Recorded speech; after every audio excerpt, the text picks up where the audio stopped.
Yeah, okay, and let's go. Welcome, everyone, to Removal of Masks. We're playing through the epic campaign Masks of Nyarlathotep, published by Chaosium. This is our first real session wherein the investigators meet and bond. So subscribe to get a reminder. Any other interaction would be greatly appreciated. Hit like or drop us a comment to let us know how we're doing. Now, I'm raring to go and challenge this fabulous group of players. I've seen how their characters shaped up, so let's get into the action so you can too. So we start in a stone-walled corridor, rough lino on the floor. A man in a suit stands. He's leaning against the wall, taking deep drags on a cigarette. He looks somewhat frazzled.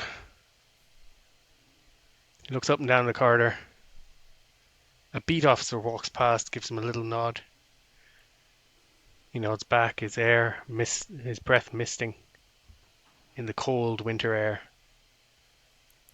He has a glance out. The snow is still coming down hard outside the window.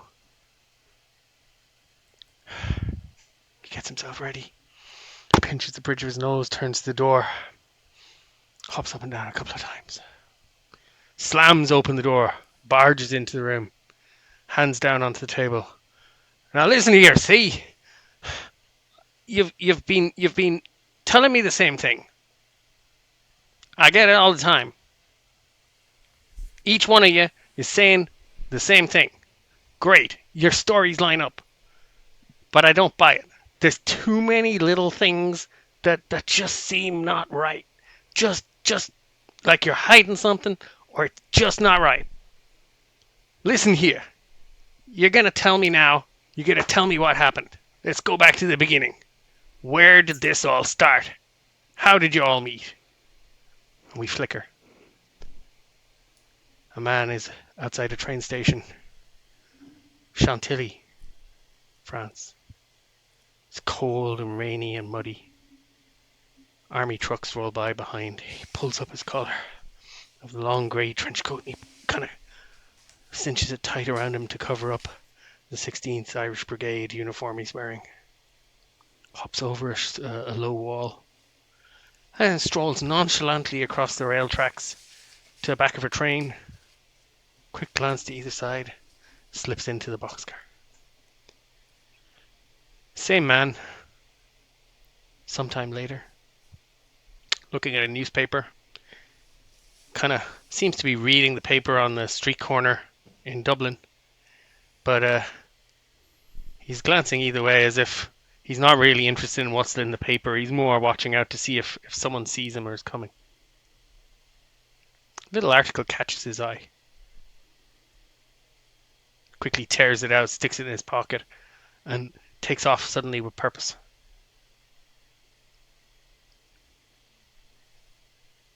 Young woman comes to her senses in the dark in a field. Her pretty dress totally ruined. Her legs are covered in mud. Her hair completely bedraggled by the rain. She looks around in a complete stupor. Can't work out where she is.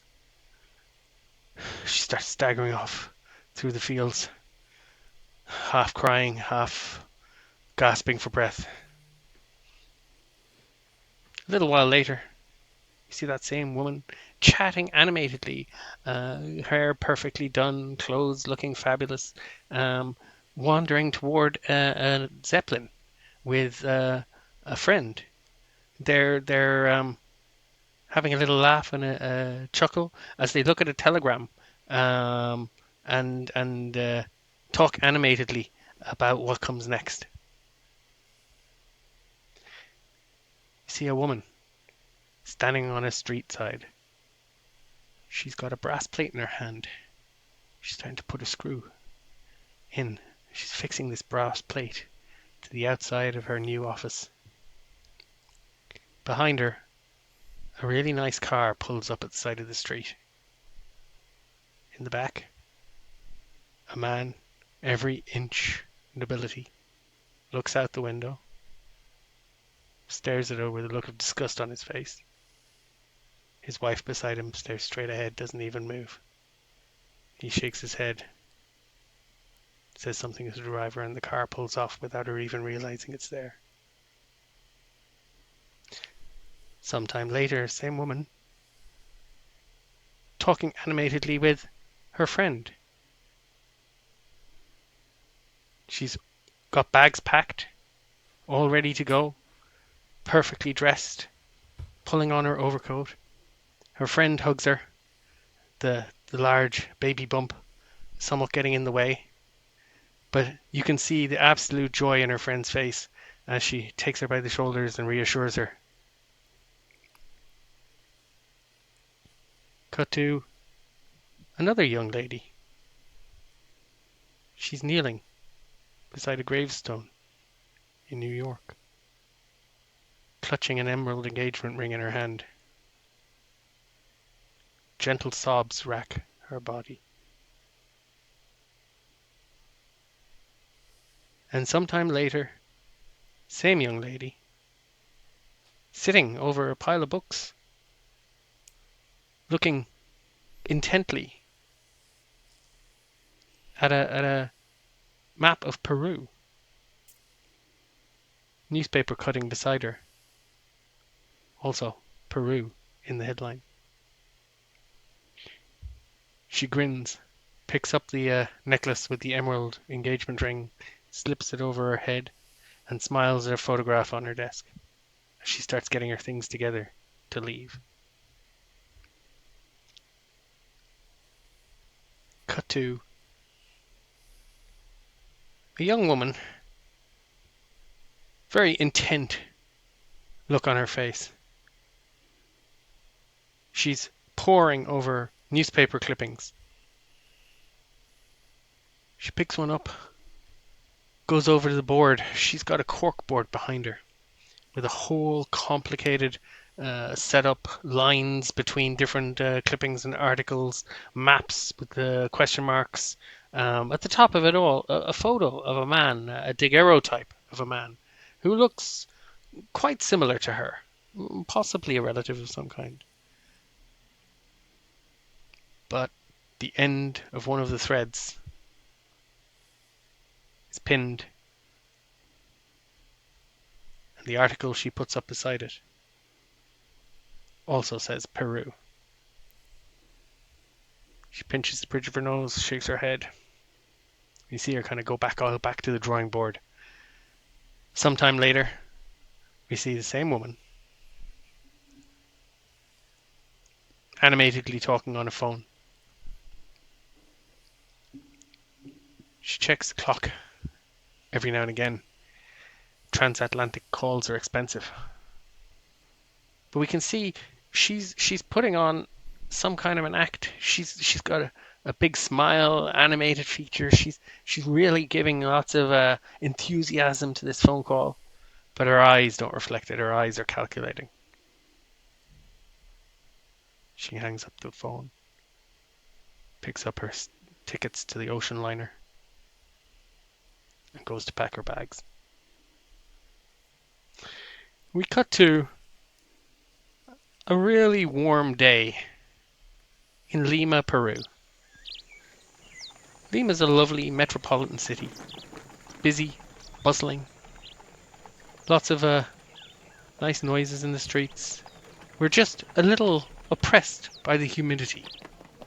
And each one of you, one by one, is going to make your way through the streets of Lima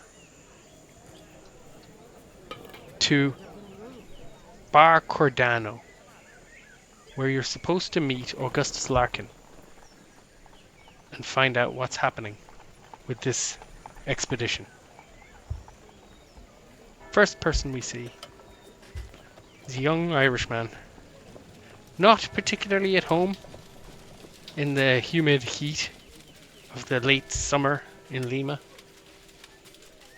And he pushes his way into the door, through the door of Bar Cordano. Inside, it's quite nice. Still quite warm, but the fans on the ceiling give some relief. He makes his way up to the bar, And the busy barmaid looks at him. Senor, can I help you? Hola, how are you getting on? Una cerveza, por favor. She quirks an eyebrow a little. I speak okay English, yes? Oh, good, good. I'm looking for a fella called Larkin. Ah, you're with the expedition. I think so, yeah. Okay, very good. Here, she hands you your beer, and she gestures to a small kind of barrel at the end of the bar. And says, and there's some kind of bar stools around it. If you want to wait until the other guests arrive, I will show you all in when you're all together. Okay, gracias. Very good. So Mihal takes a seat, and are you waiting kind of patiently and calmly? Is he relaxed, or is he kind of a bit twitchy as he sits there? I'd say relaxed enough. Mihal's never been in a place like this before, do you know? Okay, good stuff. Next, two young women come into the bar, and similarly, they head up to the bar, and the young lady is fiddling with a jukebox in the back behind the bar, waiting for the next customer. And she turns back. Si, ladies, what can I do for you? American? And that will be Ellie and Dakara. Oh, perfect. Yes, Larkin, please. Si, of course. If you want to join the young gentleman, can I get you any drinks?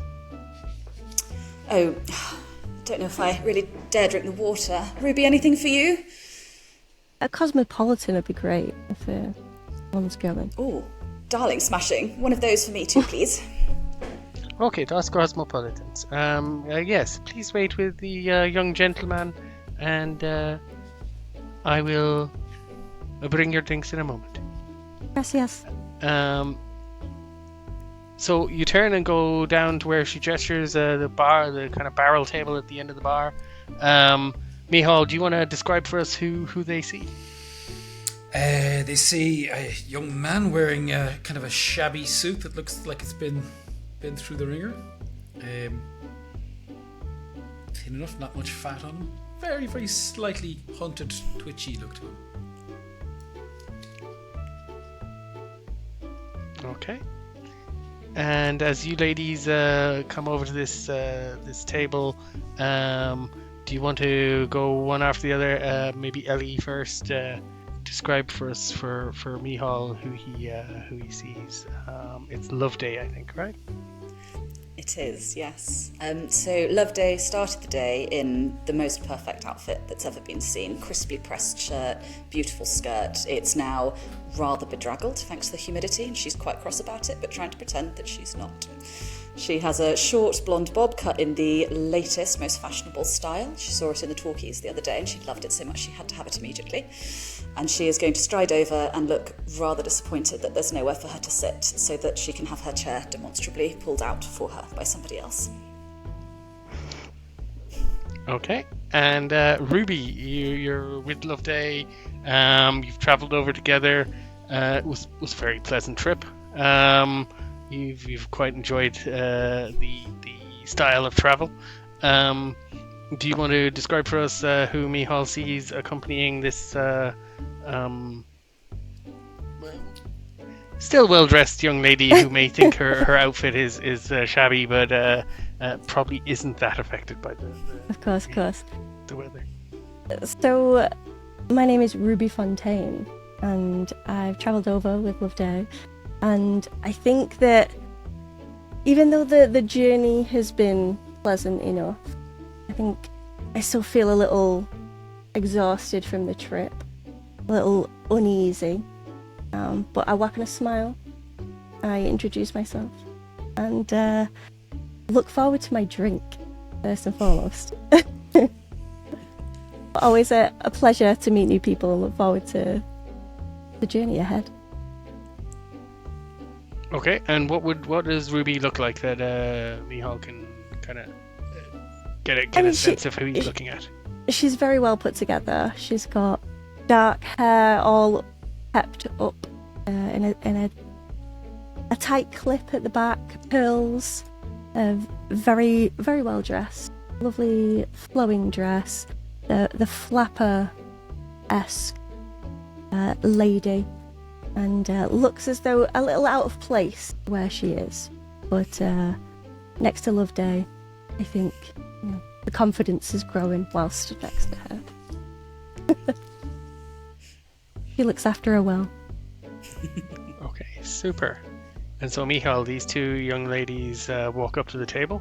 Fucking hell. How are you getting on? Hello. You for Larkin as well, are you? Yes, that's right. And, Yes, you know the fellow, do you? I don't know. No. I just read the article, the same as yourselves. I'd say probably. Do you want to sit down or? Love to. Oh, I mean, if you're offering, yes, lovely, thank you. They're not my chairs. It's hot. How does Loveday take that kind of that personality that's not exactly the greeting she's used to? She hasn't really understood the sarcasm, and she's trying to pretend that she just didn't hear it, because that's how she deals with everything that she doesn't really understand. So she's Okay, again very going to good. wait a little impatiently for him to pull the chair out for her, and when he doesn't, she'll sort of perch herself on it and pretend that she's fine with it, when clearly she's not at all. Okay, super. And the lady behind the bar comes out, and she brings over a little tray with a couple of napkins and two very nice looking cosmopolitans, and she puts them on the table in front of you, gives a little smile, and waits a very brief moment. Loveday's already handed over a couple of coins. She was ready. Fabulous. And as she turns to go back, she almost walks into a very well put together, very immaculately dressed woman who walks into the bar. Florence. No, wait. Yes, Florence. Yes, Florence? That would be you. Yeah. This bar worker almost walks into you, but then gives you a very broad kind of winning smile. Oh, sorry. Oh, sorry, my dear. Would you mind pointing me towards the Larkin party? Yes, and she points to the table at the end. Would you like a drink? Oh, thank you. Gin and tonic, please. Thank you ever so much. Of course. She goes back behind the bar and then turns back. We just have a local gin. That's fine. Perfecto. And she goes back to preparing the gin and tonic. So, Florence, you head over to the table? Oh, hello. You all with the Larkin party? Lovely to meet you all. You simply must tell me everything about yourselves. Now, Florence, what do they see? Who are we greeting? So Florence is a very tall woman. She's got a short black bob cut to the cheekbones. She's wearing a very stylish blouse with flashing trousers, which is very modern but stylish for the era for a practical modern woman. And so she's probably got a long scarf but lightweight fabric and a fantastic overcoat draping around her ankles. Okay. This is the enthusiastic woman walking towards you. And she's greeting you all with a lot of enthusiasm. How are you getting on? Oh, Like your scarf? darling, I love your scarf. You must sit down and tell me where you got it, please. Oh, Birmingham, lovely little shop in Shirley. Where are you from? Birmingham, you say? How interesting. Never been to Birmingham before. London for myself, and my friend Ruby, also London. Is this your first expedition with Larkin? Would you know him? With Larkin, certainly, but I could hardly call it my first expedition. It's I don't like to brag, but I'm rather well travelled. Oh, Where have you been? And yourselves? First time for me. This is my first time in Peru. I've been around a bit, all right. Nyarlathotep is my name, but if you can't say that, you can just call me Mick. Mihal. I think I'll manage. Fair play. Okay, and then Valentine or Valentine? Valentine?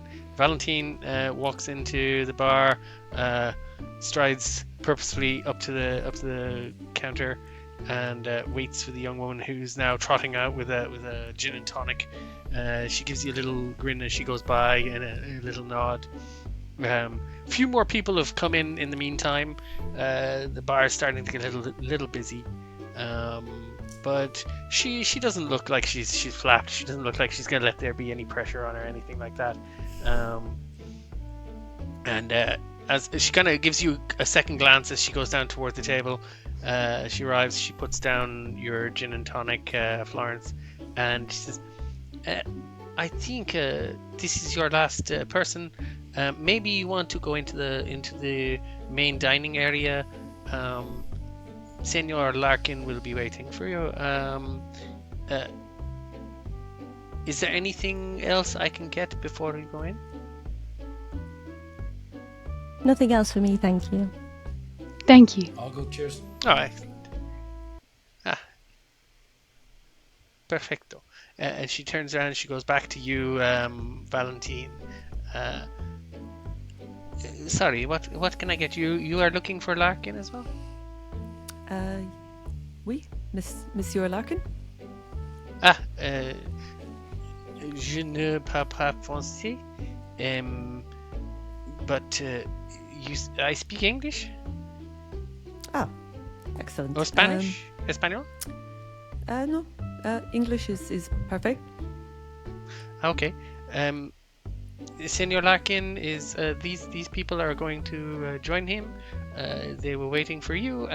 Can I get you a drink to bring into the table? Whiskey. Merci. What type would you like? Scotch? Oh. Irish? Irish. Why not? Si.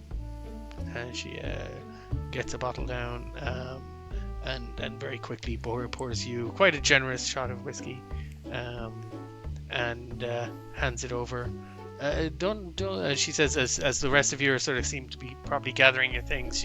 Don't worry, the bill Senor Larkin is taking care of.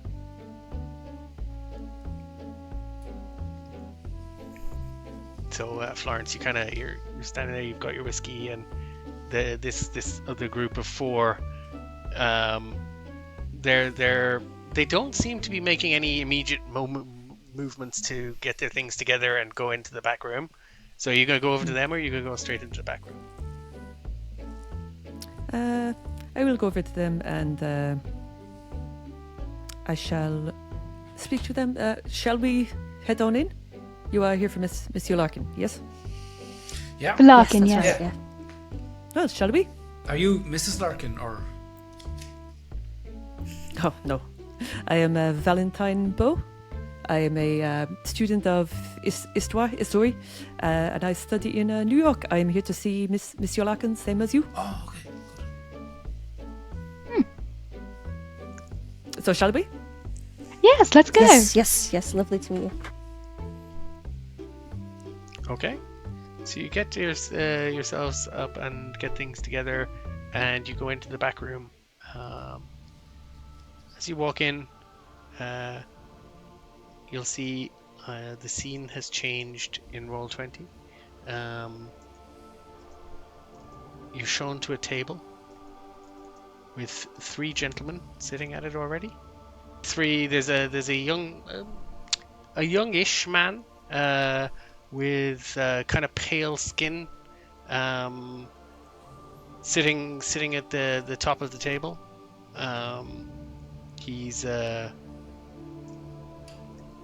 He doesn't look like he's really feeling that well. Maybe the heat is getting to him, but he looks up with a big smile as you come over towards the table.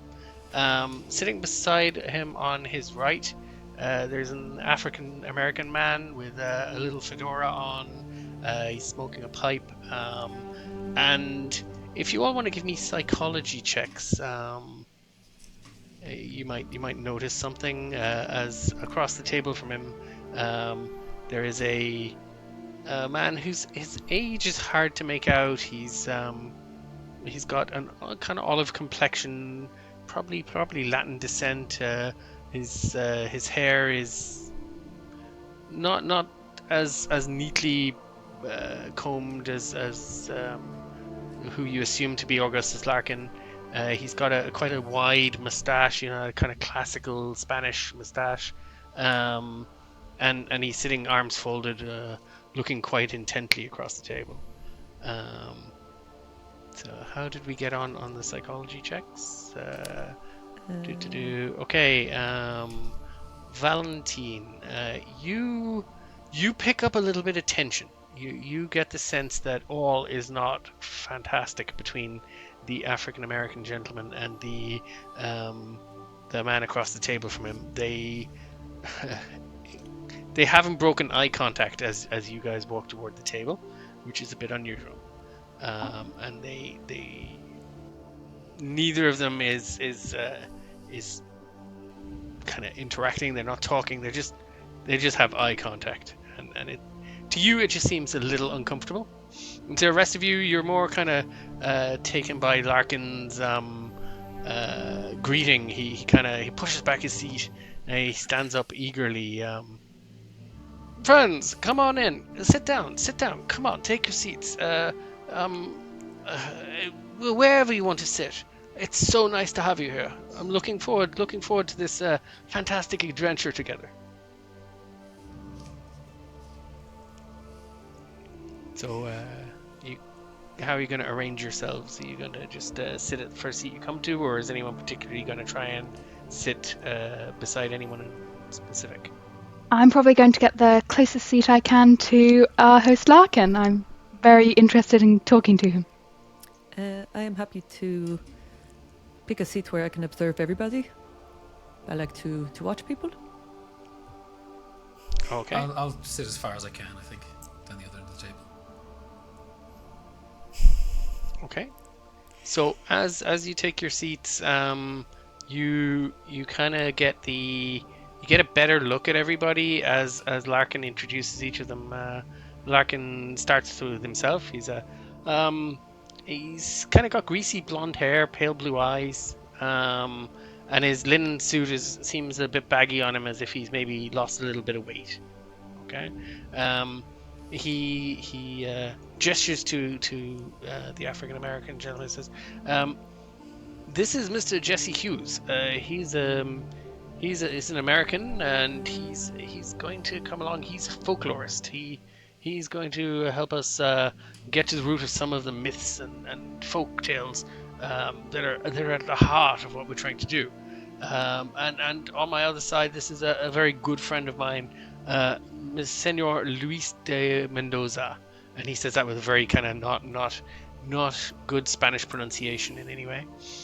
He says, Senor de Mendoza is an old friend of mine, and he's coming along. He basically runs things for me and makes sure everything goes smoothly. As you look at Mendoza, you kind of get the sense that maybe he looks a little bit more like he'd be the enforcer type than the organizer. But he's very kind of gaunt. He's got pronounced cheekbones, deep set, piercing blue eyes. As I said, he's no kind of attempt to style his hair. It's a bit unkempt, but his clothing is clean, and he's just wearing light cotton. He looks like he knows his way around this kind of region. He kind of knows what he's doing. He knows he's used to being in this climate. He breaks contact with Jesse and looks up at you, gives a little nod. He's a pleasure. Turns back to the bread roll beside him and doesn't seem inclined to engage. Now, have a seat. I very much recommend the escabeche. It's a hot, sweet and sour fish dish. It is excellent. I've had it 2 nights in a row already. Very very pleasant. Yes. And he kind of looks around to see if there's a waiter coming. Well, maybe pass the menu round. The wait staff here at Lima not as good as other places, perhaps. Does anyone want to give me a knowledge check or a own language English or anything like one of those two? Just to kind of get a sense of Larkin's accent. You can tell it's supposed to be an English kind of regular English accent, like the BBC accent, but it doesn't seem quite right. Can't think of that. Okay. Sorry, how do I do that one? So either own language, or if you want to try knowledge is if you just click your education stat. Okay. So Love Day, definitely you're picking up on something here, and Valentine. Okay, so Ruby, he's definitely not from sort of London or any of the areas you'd be more familiar with. The accent is just not quite right, but you know it's not different enough that you think anything of it. Maybe he's just traveled a lot. Maybe his parents are foreign or something. Valentine, you kind of will pick this up, but mostly Love Day, you're straight away. That's a colonial accent. He's trying to hide it. You would guess he's from somewhere in the African subcontinent, maybe Kenya or somewhere like that. He's got that kind of colonial kind of schooling accent, and so but he's trying to cover it. He's trying to sound like he's just regular English chap. Okay. While you look at the menus, look, thank you very much for coming. I'm very excited to meet you all. Just remind myself going around the table, because I haven't seen photographs or anything like that. We have Miss Florence, I think. Yes, Florence Clifton. Yes, I wrote to you. I'm the novelist. I've made the donation to your expedition, and I'm very interested to learn about adventuring. And I think it will make a fascinating topic for my latest novel. And I'm very interested to learn everything you have to tell me about the world of adventuring. He gives a wide grin. He laps that up. Yes, we're going to have a great time. We're going to obviously learn some things and come away with some deep knowledge and understanding of where we're going, and the great history that we're uncovering. But yes, adventure in spades, and perhaps adventure with spades, and possibly even some treasure. Who knows? And then he turns and Miss Valentine. Oh, bonjour. I'm Valentine Beau. We spoke on the phone. I am a PhD. Excuse me, it is hard for me to say that. Specializing in ancient civilizations. And once I heard about your expedition, I knew I had to come and document. I mean, this could be a major historical discovery. No one's ever explored this area before, so I'm so excited to have the opportunity. Valentine, as you're saying this to him, you're kind of looking right at him. He's got eye contact with you. Roll a psychology for me, just that kind of, you got that momentary connection as you're talking. Psychology.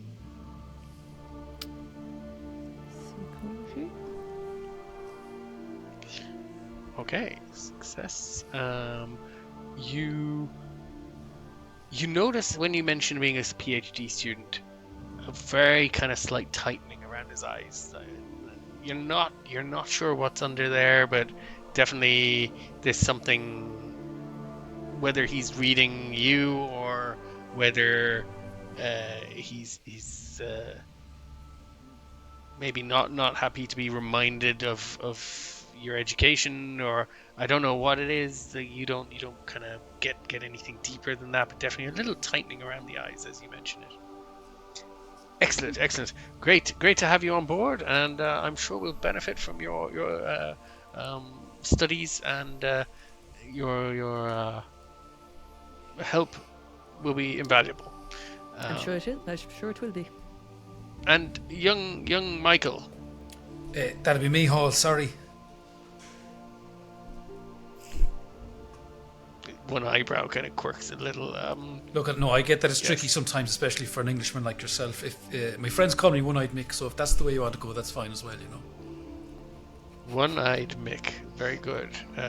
And you see him kind of peering at you a little bit, as if he's kind of checking out both your eyes to see if you've got a glass eye. It's a long story. Maybe we'll just focus on what's at hand. Very good. Well, look, it's great to have you on board as well. And as we said in our telegrams, I'll be quite happy to have your skill set, shall we say? I bet you will. And I mean, I'm sorry to us. have to be the elephant in the room, as it were, but like, you have recruited a bunch of women. No offense to anyone here. So there is a certain amount of practicality, I would imagine, going to be involved in this. I don't mind shoveling more than my share, but just to say that I'm glad to be here as well. Yes, and I'm very happy to have you. Who is the elephant? Well, obviously the young Mick is thinks he's a bit of an elephant. Maybe it's his old-fashioned views. I'm sure. Florence will be able to get stuck in with a shovel. Oh, no doubt at all. I reckon I'm strong as you are. I bet you are. I bet you're stronger as well. We'll find out. Oh, I bet. We should find out. Jesus. Anyway, let's move along. It's very hot in here already now.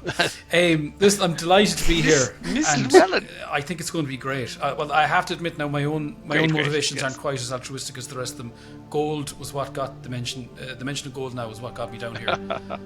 Well, as I say, there's always an opportunity for finding some interesting trinkets and bits and pieces, of course.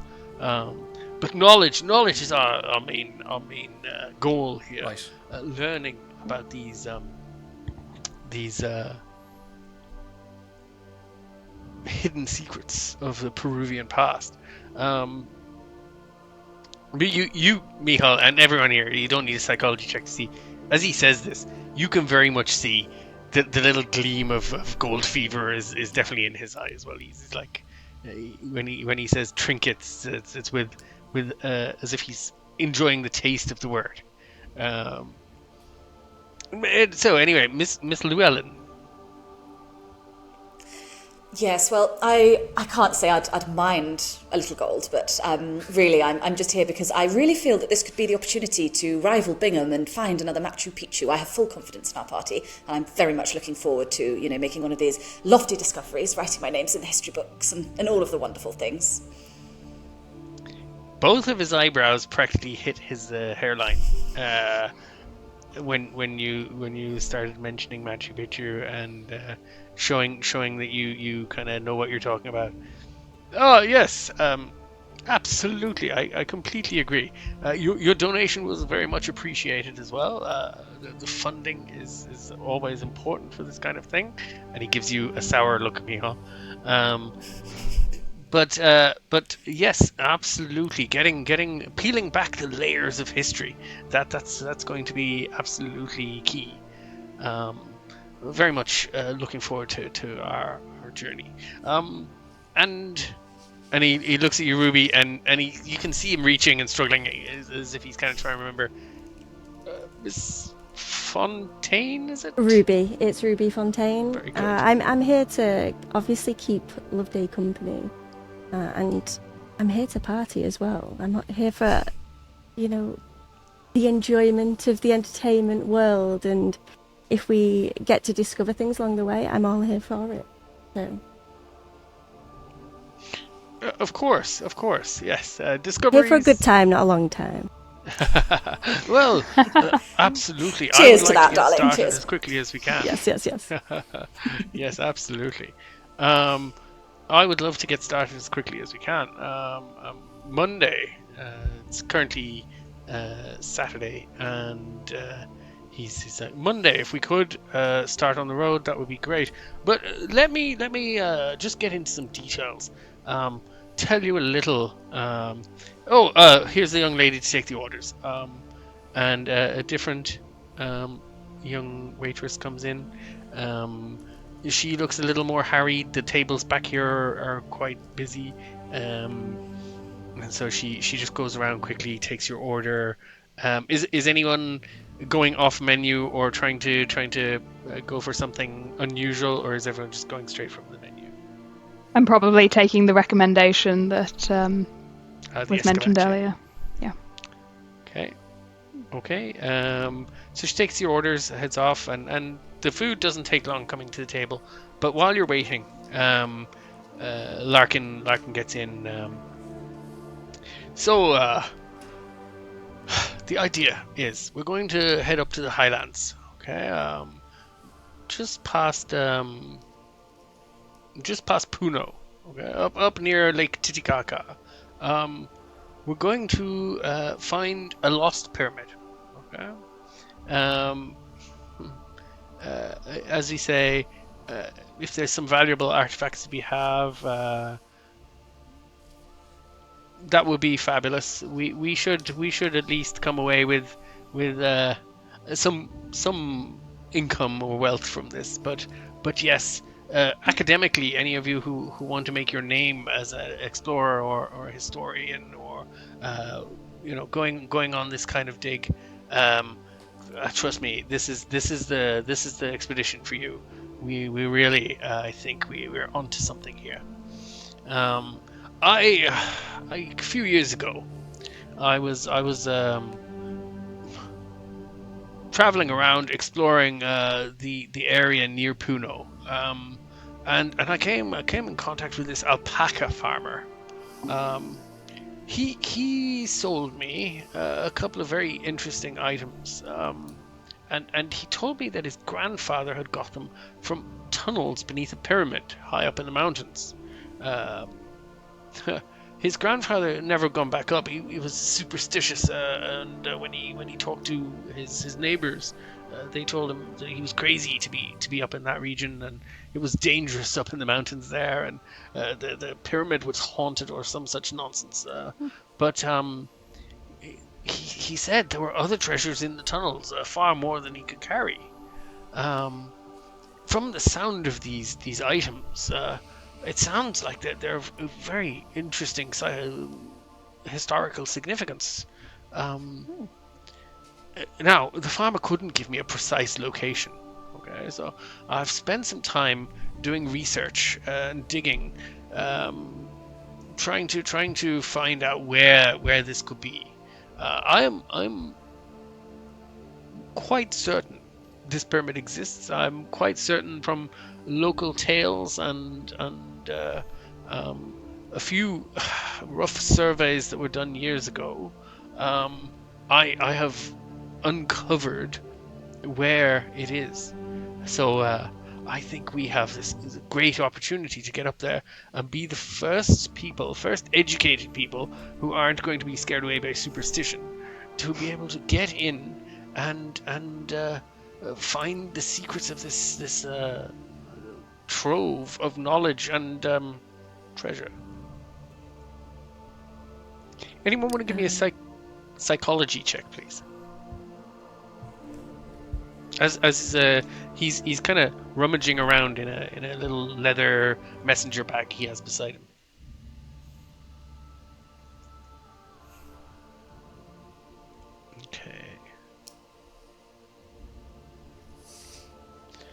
Okay.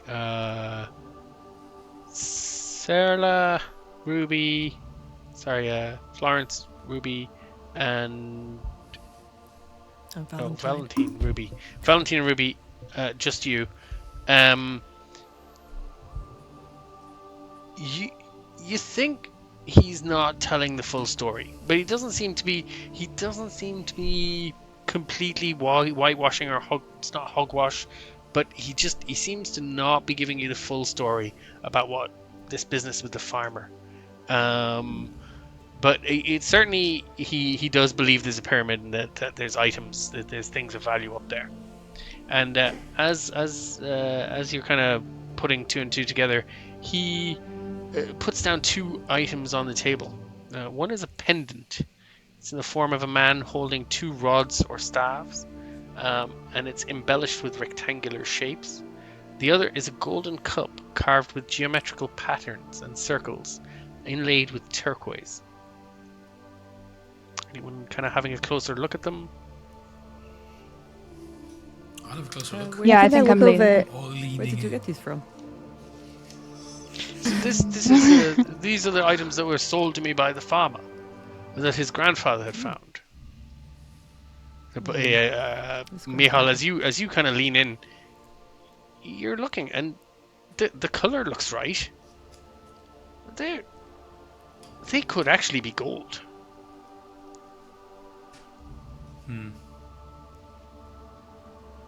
Anyone else? Anyone could pick them up, have a look, or try and get a look at the engravings or anything like that? I will have a look at the engravings. Okay. Do you want to give me an archaeology check? You could use history. Maybe it'll be a bit more difficult. Archaeology.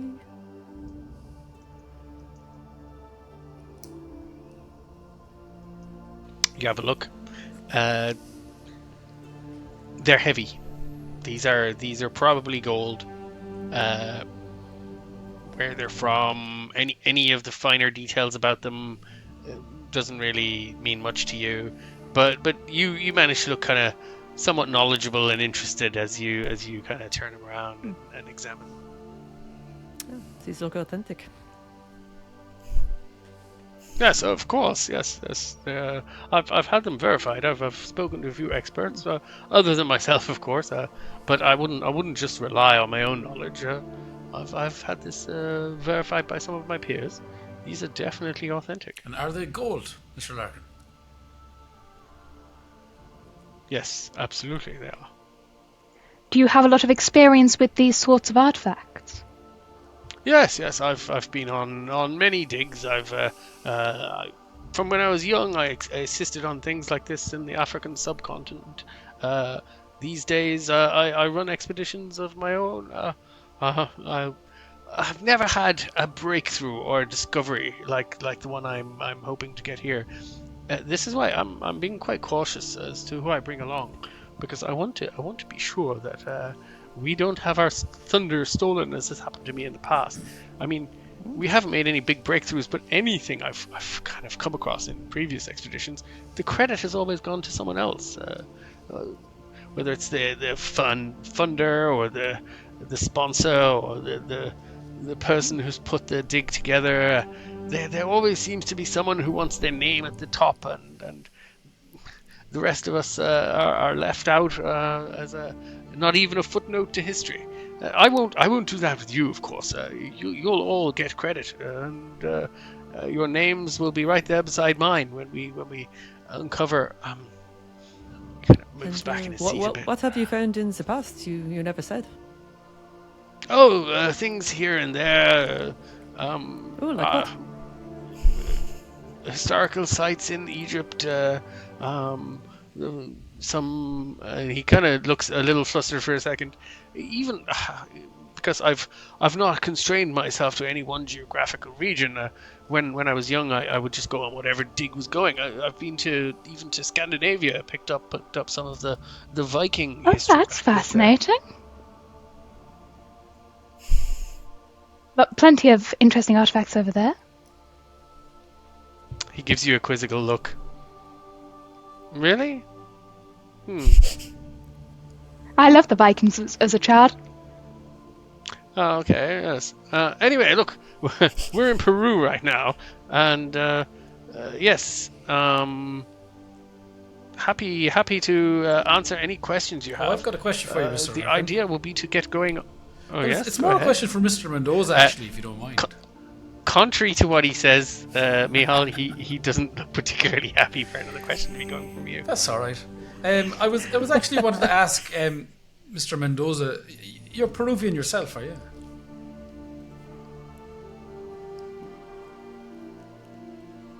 Is this relevant? Well, what I'm thinking, Mendoza being a Spanish name, and Peru this year, as you know well, is celebrating 100 years of independence from Spain. We ourselves back home in Ireland are doing our best to get a bit of independence, and we'd be hoping to celebrate soon enough. You want me to do a psychology test? Yeah, anybody can. That's what you do. I'll fucking fail it.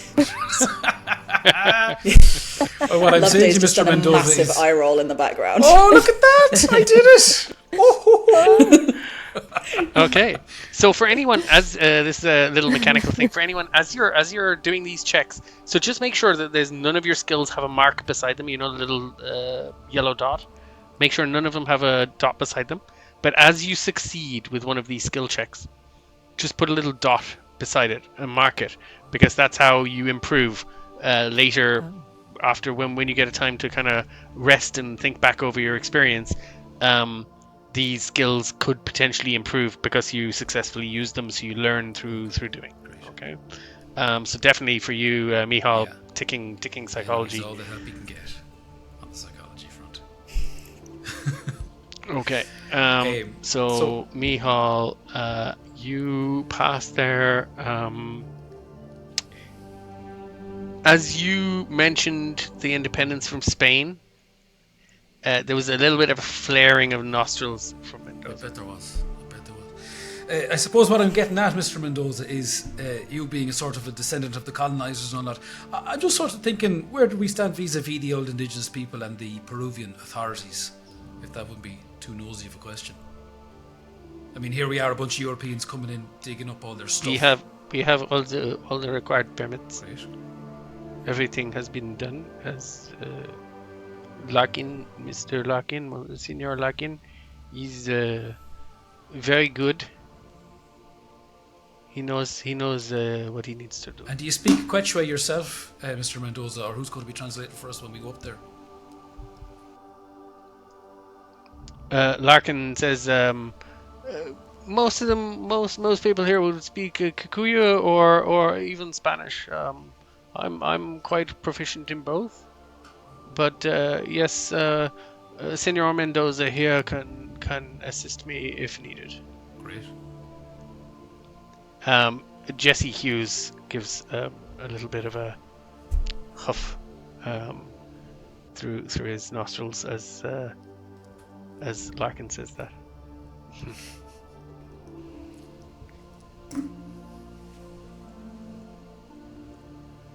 And there's a slightly uncomfortable silence around the table. I guess. I'm just after another drink. Oh yes, Larkin gestures for more drinks. Feel free to imbibe, take what you need. We will be retiring early enough, but I will anyway. But you folks, feel free. This is all on my tab. It's not like you've anything particularly pressing to do tomorrow. But just be sure that for Monday morning, we keep a clear mind, and we're ready. If you have no more questions, anybody want to give me a spot? I want to say a spot hidden or a medicine check. Okay, Michal, extreme on the spot hidden. Florence, also success on the spot hidden. Loveday. Okay, cool. So as you're watching Augustus Larkin and as he's talking to you, Florence, you notice that he's getting a little more pale, and there's a slight sheen of sweat starting to come up on his forehead. He does. It's not that he seems under pressure or, stressed by the conversation. It's just that he seems to be getting, his energy seems to be getting sapped. Mihal, you notice that around his wrists, where you can see his wrists slipping out from the sleeves under his shirt, the veins around his wrists seem to be slightly discolored. I mean, kind of quite dark, very dark, bluey, maybe even almost black shade. Doesn't seem particularly healthy to you. It looks like he could be unwell. Okay. But you're not a doctor, so. Okay. Has anyone else been, while this conversation has gone on, anyone else had a look at those artifacts? I'd like to have looked at the pendant, maybe, whichever's closer. Okay. Do you want to give me an archaeology check, please? Yes. Oh. Failure. Okay. They look quite authentic, put it that way. That's you're reasonably sure they're authentic, but as their provenance, what kind of time period they're from, how valuable they are they of any historical, cultural significance, any of that, you're not really sure. But definitely, you'd be reasonably confident they're authentic. You don't need I mean, you've enough points in archaeology to know you've spent your time, you've done your reading, you'd get that, but you don't get anything deeper about them. So, unless do gentle folks have any other questions for me? It's the humidity has been quite heavy recently. I'm feeling a little more tired. If you've no more questions, I'm happy. The trucks will be here Monday morning. Will you be coming with us, Mr. Larkin? Yes, of course. Senor de Mendoza and I will be coming along, of course. Yes. And will there be anyone else joining us? Well, no. We'll drive. We'll have drivers for the trucks, but no. We should be sufficient to undertake this expedition. As I said, the locals have some level of superstition. They won't go next or near the region where we were traveling into. We'll probably stop by Puno on the way. We'll most likely go to Puno by a truck and then proceed by donkey trail from there. What are these superstitions? Nothing that you need to bother yourself with. Apparently, they think that the area is haunted. By what? To be quite blunt, I haven't really paid it much mind. Maybe Mr. Hughes here, Jesse Hughes. Maybe he can tell us a little more about these stories. He's a folklorist after all. This is kind of his bag more than mine. I'm more into the real history and the fact, and anthropology, but only so far as it goes to something concrete. I'm not really interested in the mumbo jumbo. Hughes looks up. Yeah, I can probably tell you something. There's all sorts of rumors. He's got a quite a neutral American accent. You'd place him maybe New England, New York, somewhere East Coast, but again, very neutral accent. He sounds what's quite his name, educated. sorry? Jesse Hughes. Jesse Hughes, okay. But there's all sorts of rumors from Chupacabra, I think, in this area, but I don't know about those mountains. Those mountains, I think it's more like the bloodsuckers, that kind of rumor, you know. But ghosts who steal your spirit. Nothing, as Mr. Larkin says, nothing really to bother your heads about. I wouldn't be afraid of that kind of thing. So, Local Mr. superstitions. Hughes, then don't why are you know? you coming?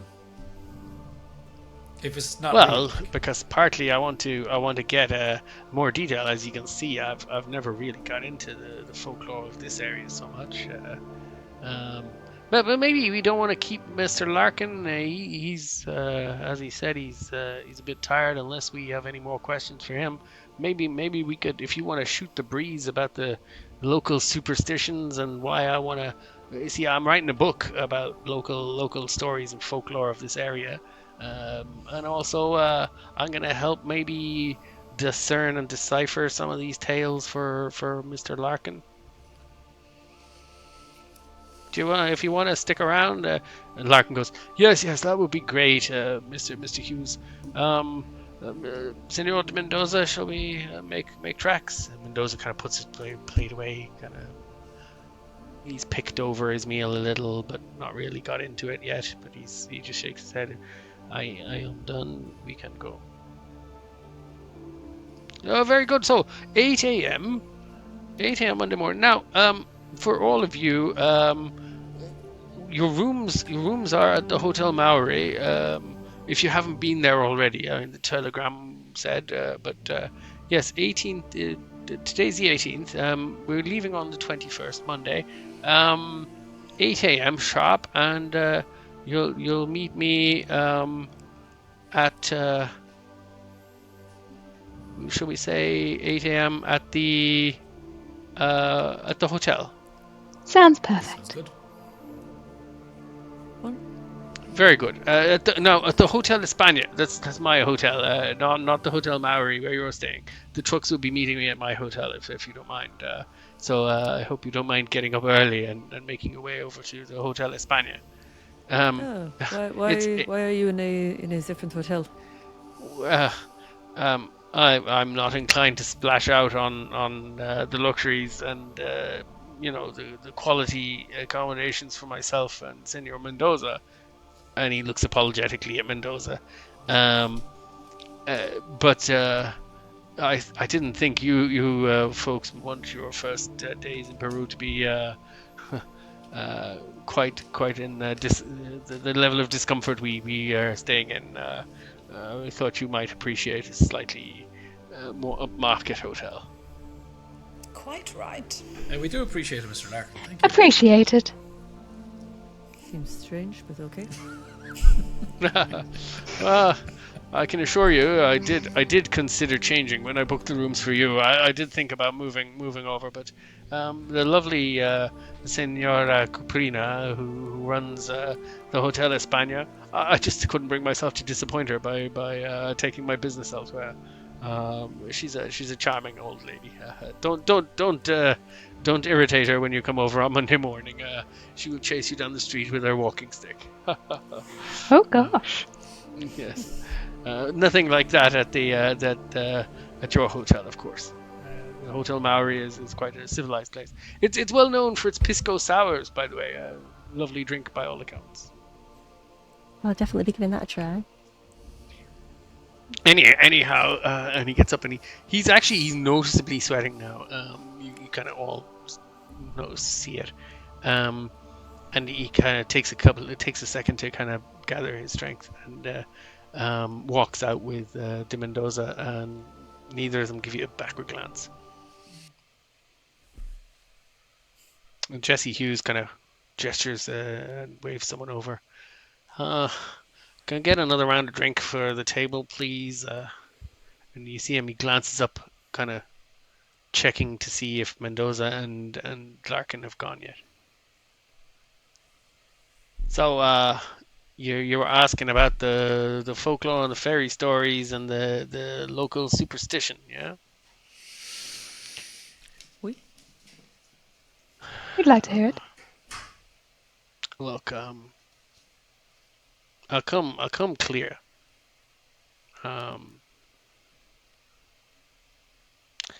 What do you think of what you just heard overall, and how much do you trust what Larkin's telling you? I don't know if that man was Did on we the have level. reason not to trust what Larkin is saying? He Wow. seems a bit nervous. I would have questions.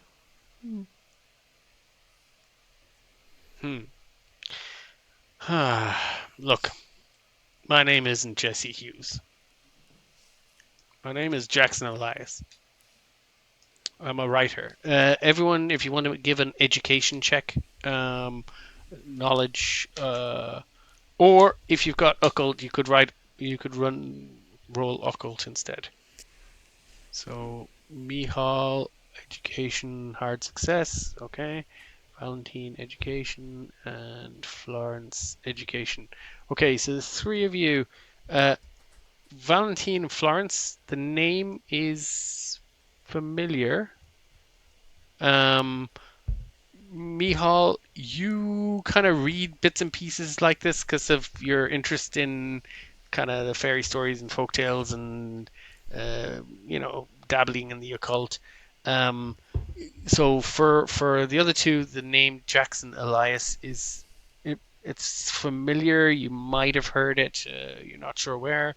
Mihal, in fact, you may even have read one of his books, but you know that he's an author. He's a writer.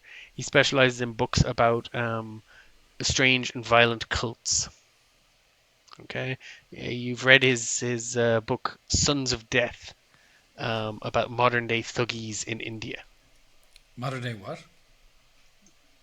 Thuggees. What's a thuggee? It's the cult of Kali. Okay. They were assassin cult of Kali. Allegedly, very British history of India is that the wild cultists of the goddess Kali were assassins and carried out crazy rituals and things like that.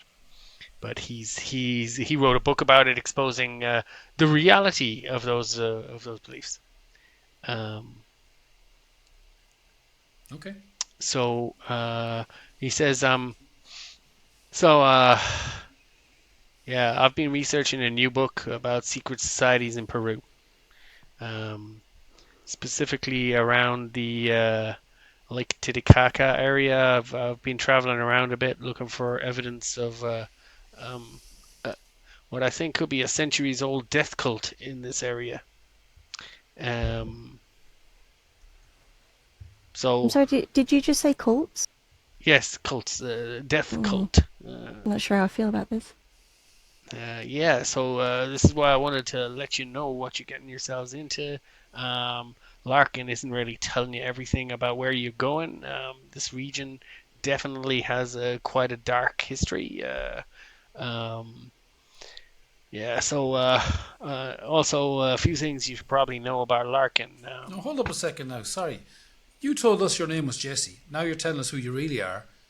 And we're supposed to listen. No, I told Larkin my name was Jesse. He introduced me under my pseudonym that I gave him. I'm obviously not going to tell him I'm writing a book exposing death cults, okay. I think he's full of hokum. All right. So he doesn't know. No. So is Larkin in a death cult? I have no evidence of that, but it's my belief that Larkin and Mendoza are probably both involved with the cult in some way. I'm not sure how it all connects to this expedition or the pyramid or what they're trying to do, but definitely I'd be quite confident that they're involved. Jackson, you're going to get your head cut off is what's going to happen. Like, so that is a risk that I undertake in my job all the time. This is what I do. I kind of go undercover, ask questions, poke around where I wouldn't be wanted, and find out what's really going on with these secret societies and cults. when I read your book about the thuggies, it was brilliant. Oh, really? Yeah, Sons of Death. It was brilliant. That's wow. Thank you very much. That's very gratifying to hear. Not a huge number of people read it, but definitely I think things like that need to be publicized, and the word needs to get out there. I think a lot of people go through their day-to-day lives not realizing that there's still dark things like this happening. But they're gone. Like they're gone 60 years or something, aren't they? Yeah, that would be about it. I did find an active. I don't want to say imitation cult. They really believed they were doing what the Thuggies did, but it wasn't the original Thuggy cults. It was a more modern reenactment of what they used to do. I mean, I'm not familiar with the book or the Thuggies. Can anyone enlighten me on what this cult entails? I mean, you're the Well, master, it's Jackson. You not- go for it. It's not really relevant to what we're looking at here in Peru, but basically it was a cult that was looking to promote the worship of their god, killing unbelievers. Look, I might have a copy of the book if you want to read it while we're on our expedition. If you go on the expedition, this is what I'm trying to say. Look, people in Puno have told me that Mendoza is is some kind of monster. So he doesn't have a great reputation up there. Now, listen, I don't believe that monsters exist or that these cults like are ever gonna do the things they're trying to do, right? But yeah, the locals they basically believe that there's these creatures called Karisiri. And then excuse my pronunciation. My local dialect is lacking. But it's a vampire monster. They're a local folklore. It's not known of anywhere else really. They apparently suck the body fat from people.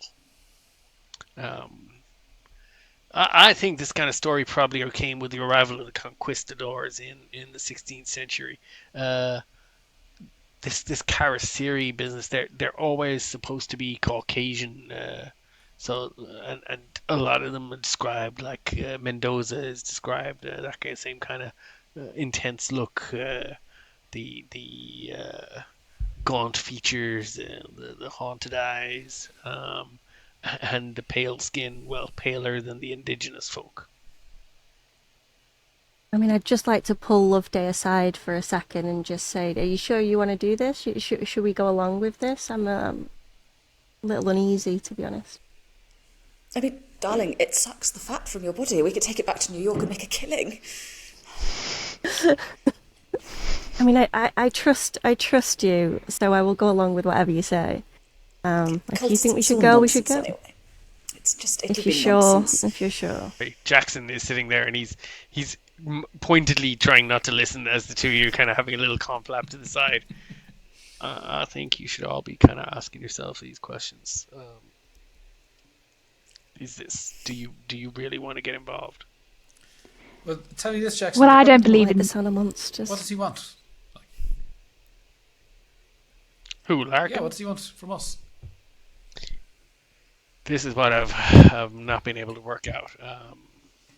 I've no idea how big this cult is, but from the stories I've heard, it could be dozens.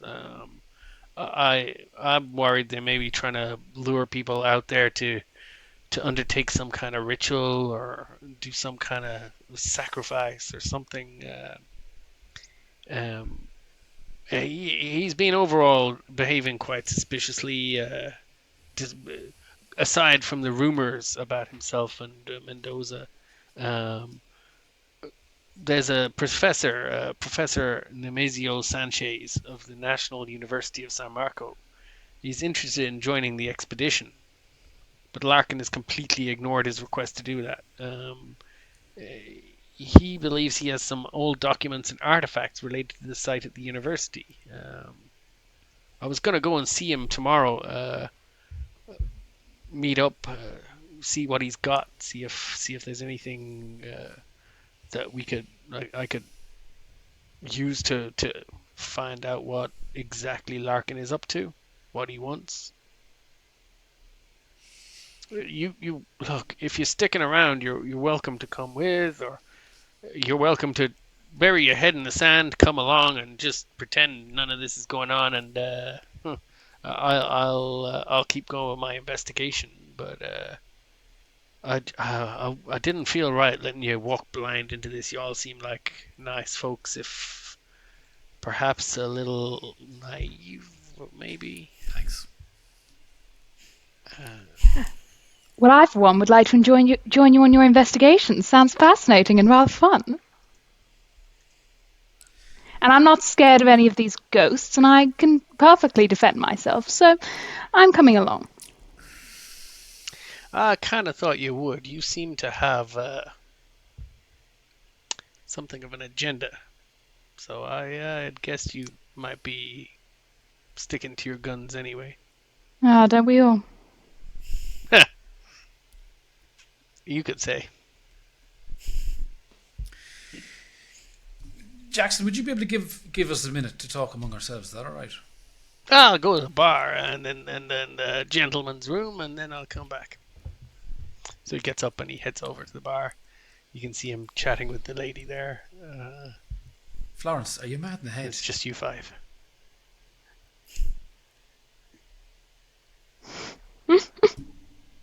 What are you thinking? You do not believe in cults? You've read the book.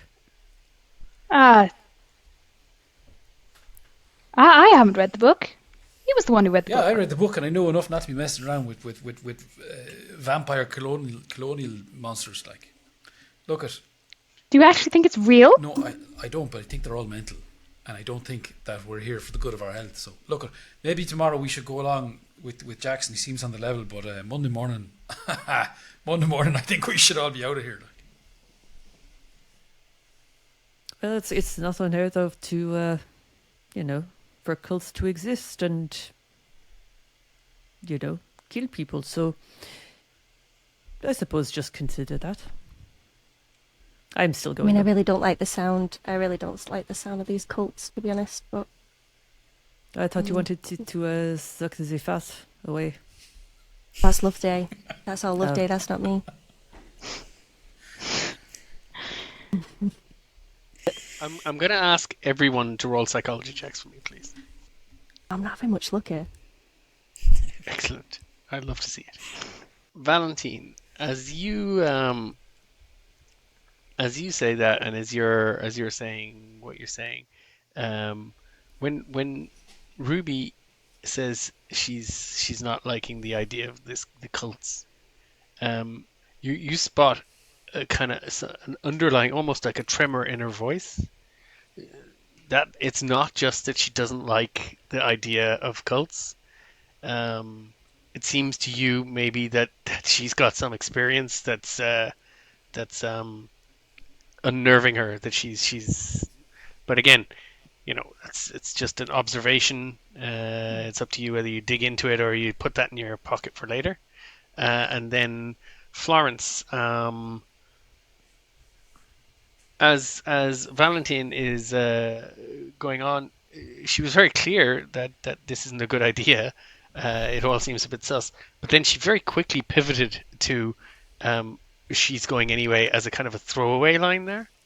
Kind of as Jackson said about you, you're kind of it just strikes you that maybe there's something going on. But why would she be so blasé if she's saying this is a bad idea?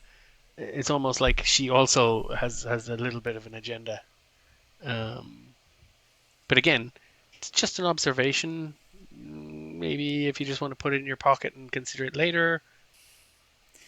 Well, I, for one, have poured far too much money into this expedition to not carry on with it now. And besides, how do we know he's not just trying to scare us off and take all the credit for himself? C'est possible. It's an argument. Look, the man writes a good book. Do you know? That's all I know about him. I don't think he's, I don't think he's going to mislead us. I trust that what he's saying is on the level.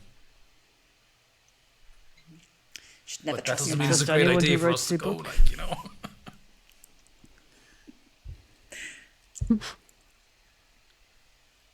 If one-eyed Mick doesn't want to go, I think that's ringing alarm bells for me. And I think we should maybe listen to Mick and his thoughts. Well, look, why don't we go talk to this professor tomorrow and see what he has to say? And worst comes to worst, I'll just pay for him to come along too, and then we'll have all the possible knowledge we could need, and we'll be Larkin absolutely won't fine. like that, will he? Like, maybe there's a reason he didn't want the professor to come. Maybe the professor's a nut job. Well, Well, then we hear Larkin him should put out. up more money. Yes. Oh, fair enough. Money can't buy you everything. Oh, Well, I'd like to try anyway. I think you're doing well. It's done well Okay, for you so far. And at that point, Jackson Elias comes back from the gents, walks up. He doesn't immediately sit down. He kind of has a little glance around and says, "You guys happy for me to rejoin?" Sure. Yes, sit down, dear fellow. Sits down, and the drinks he ordered come moments after. There's another drink for everybody, and he gets right into his. He definitely doesn't shy away from a bit of a tipple. So, Jackson, we have to call you Jesse in front of these lads. Is that right? Oh yes, please do. Don't blow my cover. That will be potentially disastrous. At worst, fatal. If they're not malign, it would be an awful shame to lose my chance to find out what's really going on. If they are malign, as you said, it could be my head. Well, some of us are thinking we could come Big with you risk for tomorrow. you then. Yeah, I'm really kind of putting my head on the block here, trusting you folk. But as I said, I couldn't in good conscience let you traipse into this blindly. Yeah, tomorrow. Yeah, you absolutely welcome to come along and meet Professor Sanchez. He's a good chap. In my experience, he's reliable. He certainly has no love for Larkin at this point, as he's been so rudely ignored and rebuffed. So no chance of any story or tale getting back to Larkin that we're poking after him.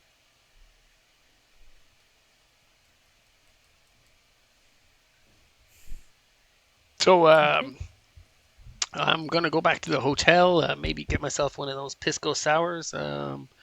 Just settle down and get a good sleep for tomorrow. Maybe with a little more, couple more drinks for the ease of sleeping. You sure you don't want to stay here? You don't want to stay and have a few drinks with us? Well, I mean, we're all staying in the same hotel. You could come back to the Hotel Maury and have pisco sours as well. Sounds good to me. Give me a charm or socialize check, Ruby. Ooh. Okay. Yes, you as you intend. Jackson Elias can't resist the winning smile and the kind of playful attitude, and he has a big grin. And he's like, yeah. I'm not averse to a bit of chat and some drinks, and yeah, absolutely. Pleasantly full after a good meal. The food here is surprisingly good for kind of it's not an upscale restaurant or anything like that, but the food was delicious. And especially with the not having a bill at the end is particularly pleasant. Does anyone leave a tip? Loveday, that's on you. I've got no money. Yes. I'll just slap down. I don't really understand the local currency, so I'll just slap down what I think is correct. And did God bless. Larkin leave those 2 artifacts on the table? Or did he No, take no, them? he definitely took them with him. Yeah. Yeah, that's a shame. He's taking his treasure. Okay, so you guys head out. You go out onto the street. It's quite a nice evening. It's pretty dark now. Still a bit of kind of color in the sky, but that little bit of chill from the sea air. It's refreshing as you come out of the restaurant, and you all start off back toward Hotel Maury. Anyone want to give me spot hidden checks, please? Excellent. Valentine, I would. So that was a success for you, Ruby, as well. Okay. So Valentine, just call out if you get a fumble. I might not always notice because it just looks red like a fail. So do call it out for me because I like to just add a bit of humor to the situation. It is a fumble. We try not to do slapstick, but at the same time. So Ruby, you're turning to kind of see, have a little look around. Sometimes you get a bit twitchy when it gets darker out. But Valentine throws her arm around your shoulder, and in her French accent, very jovially is, come, let's go. Let's not hesitate on the street, and completely distracts you. However, Florence, with that extreme success, within less than 1 block, you are reasonably sure you're being followed, at least watched, but you think someone's shadowing you. Folks, are we entirely alone? Je ne comprends pas. What do you mean? What do you mean? I believe there may be someone on our tail. On your what? Derrière de nous. En suivant. I immediately turn around really obviously and peer into the darkness. And I learn my lesson about trusting anyone. Yeah, there's no sign. There's no sign of anyone following you. She's obviously paranoid. Did you see somebody? Goodness, all that cult talk's really got to you, Florence. Are you feeling all right? I don't know what's up with me today. Could be the alcohol. Nah, I don't blame her. I actually thought I saw someone behind us a minute ago as well, but there's no one there now. Maybe I was just getting jumpy, and maybe Florence picked up on my nerves or something. Sorry. Well, there's a pisco sour with my name on it back at the hotel, so shall we continue? I hear yeah. that. Let's make tracks. Sure. Okay, so you make your way back. You get back to the Hotel Maury without much hassle. It is a quite nice hotel. Some of you have been checked in for a day or two. Some of you just arrived today and dropped off your bags. But it's pleasant, and the bar is very welcoming, and lovely music, lovely atmosphere, and definitely more upscale than the restaurant was. And you all make yourselves comfortable. Let's take a quick break, and we'll come back after. I'd say after a word from our sponsors, but we don't have any sponsors. We come back after a quick break. Yeah. Exactly. Yeah. So see you all in a few minutes. Okay, and we're back in. Good stuff. So welcome back, and we're in the Hotel Maury bar. The pisco sours are flowing. Jackson is not shy about having a couple more drinks in any way, shape, or form. He seems to be able to hold his liquor very well. He's he's got a little more animated in his conversation. He's quite a nice guy. It's not that he's got a particularly high charm skill or anything like that. Although you'd say he probably does, but he doesn't seem to be turning on the charm. He's just amiable and nice, and you find him quite a decent chap, and he's happy to share a few stories or listen. He's a good listener too, if you guys are in the mood for sharing. So yeah, I'll let you take it away. How much longer do each of you stay for a few more drinks, or what point do you go, no, I'm done, this is too much? There is no end point for me, so I'll leave it to the others. I think I'm sticking around for a while for the conversation, but I may be drinking slower than everyone else. We have switched to water. Okay. I do not like the hangovers, so. I'm on sours for sure. Okay, good stuff. And keeping going, keeping pace with Ruby, is it? Is Ruby the one to keep pace with? Oh yes, More oh than yes, I Jackson. am. More than yeah. Jackson, okay. Oh yes.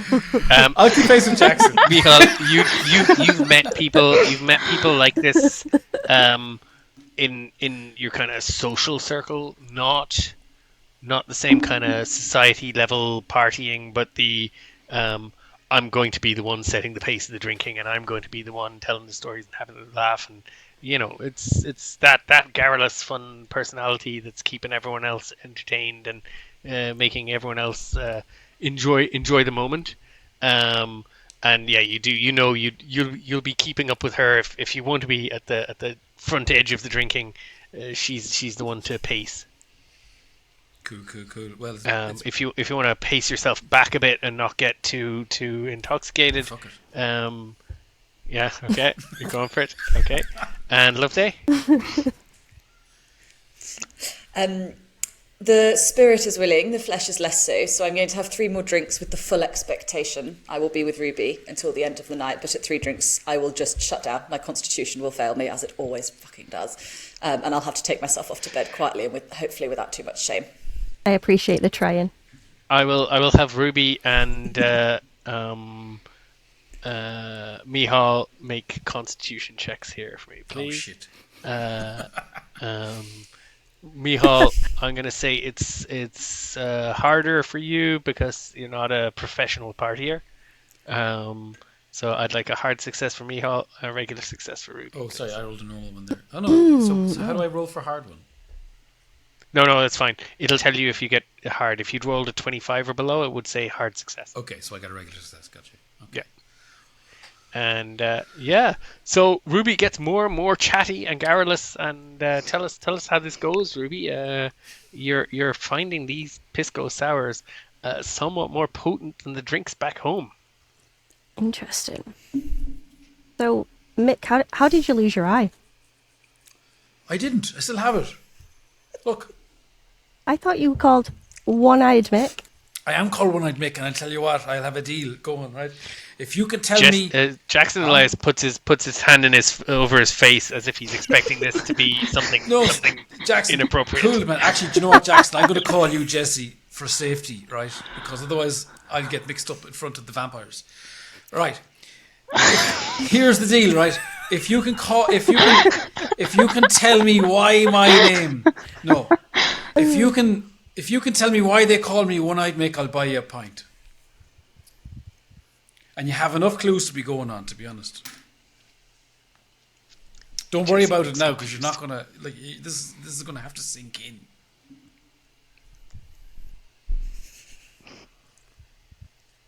We don't even. Ruby, I'm not giving you a check. I'm not giving you anything. You're give me nothing. absolutely Okay. lost with the inebriated state. That's just a story for another day. Story for another day. It is. Don't worry about it, you know. But if you want to call me One-Eyed Mick, I don't mind, you know. Oh, I will. Don't you worry. Yeah. Yeah. I'm also... Huh? I'm also wondering, you've read the book as well. You know all of this information on cults, yet you're not really sharing them with me. I'd love to know your thoughts. Ask me a question. do you believe in anything when it comes to? I believe cults in the and- Holy Ghost. I believe in God Almighty, the Father, creator of heaven and earth. And I believe in the fairies and the banshee. And that's where I come from. But not monsters of any kind. Oh, I've known a few monsters now. My mother was a bit of a wagon when she got going. Ew. Look, in Ireland we have a fair amount of them. Do you know what I mean? They're getting pushed further and further west. They're all outside of the pale now, as the English would say. But no, we have the monsters, all right, yeah. Well, I believe in them. I think they're very much real. Yeah. Definitely gives me the heebie-jeebies thinking about them. If you don't believe in them, But you they'll keep take me it safe, out on won't you, you, do Mick? know? They'll punish you for it. Oh, really? Oh, yeah. But I've got one-eyed Mick on my side, right? Right?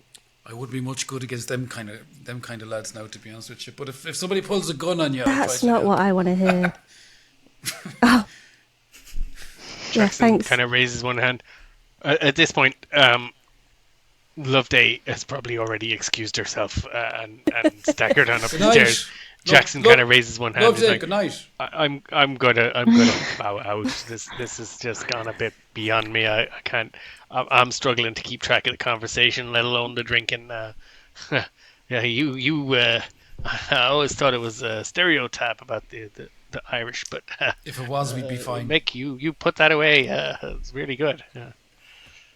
Well, it was a pleasure meeting you, Jesse. Thank you, Ruby. You're a fabulous young woman, and I just hope everything goes well. You're safe. You and me both. Thank you. Thank you. I'll see you in the morning. Maybe we head over about 11 to the or whenever we're feeling okay. He just makes his way off to the stairs. He's good crack. He's all right. Seems like a lovely man. I think we could trust him, you know. Yeah, just make sure you don't call him Jackson. You gotta get that right.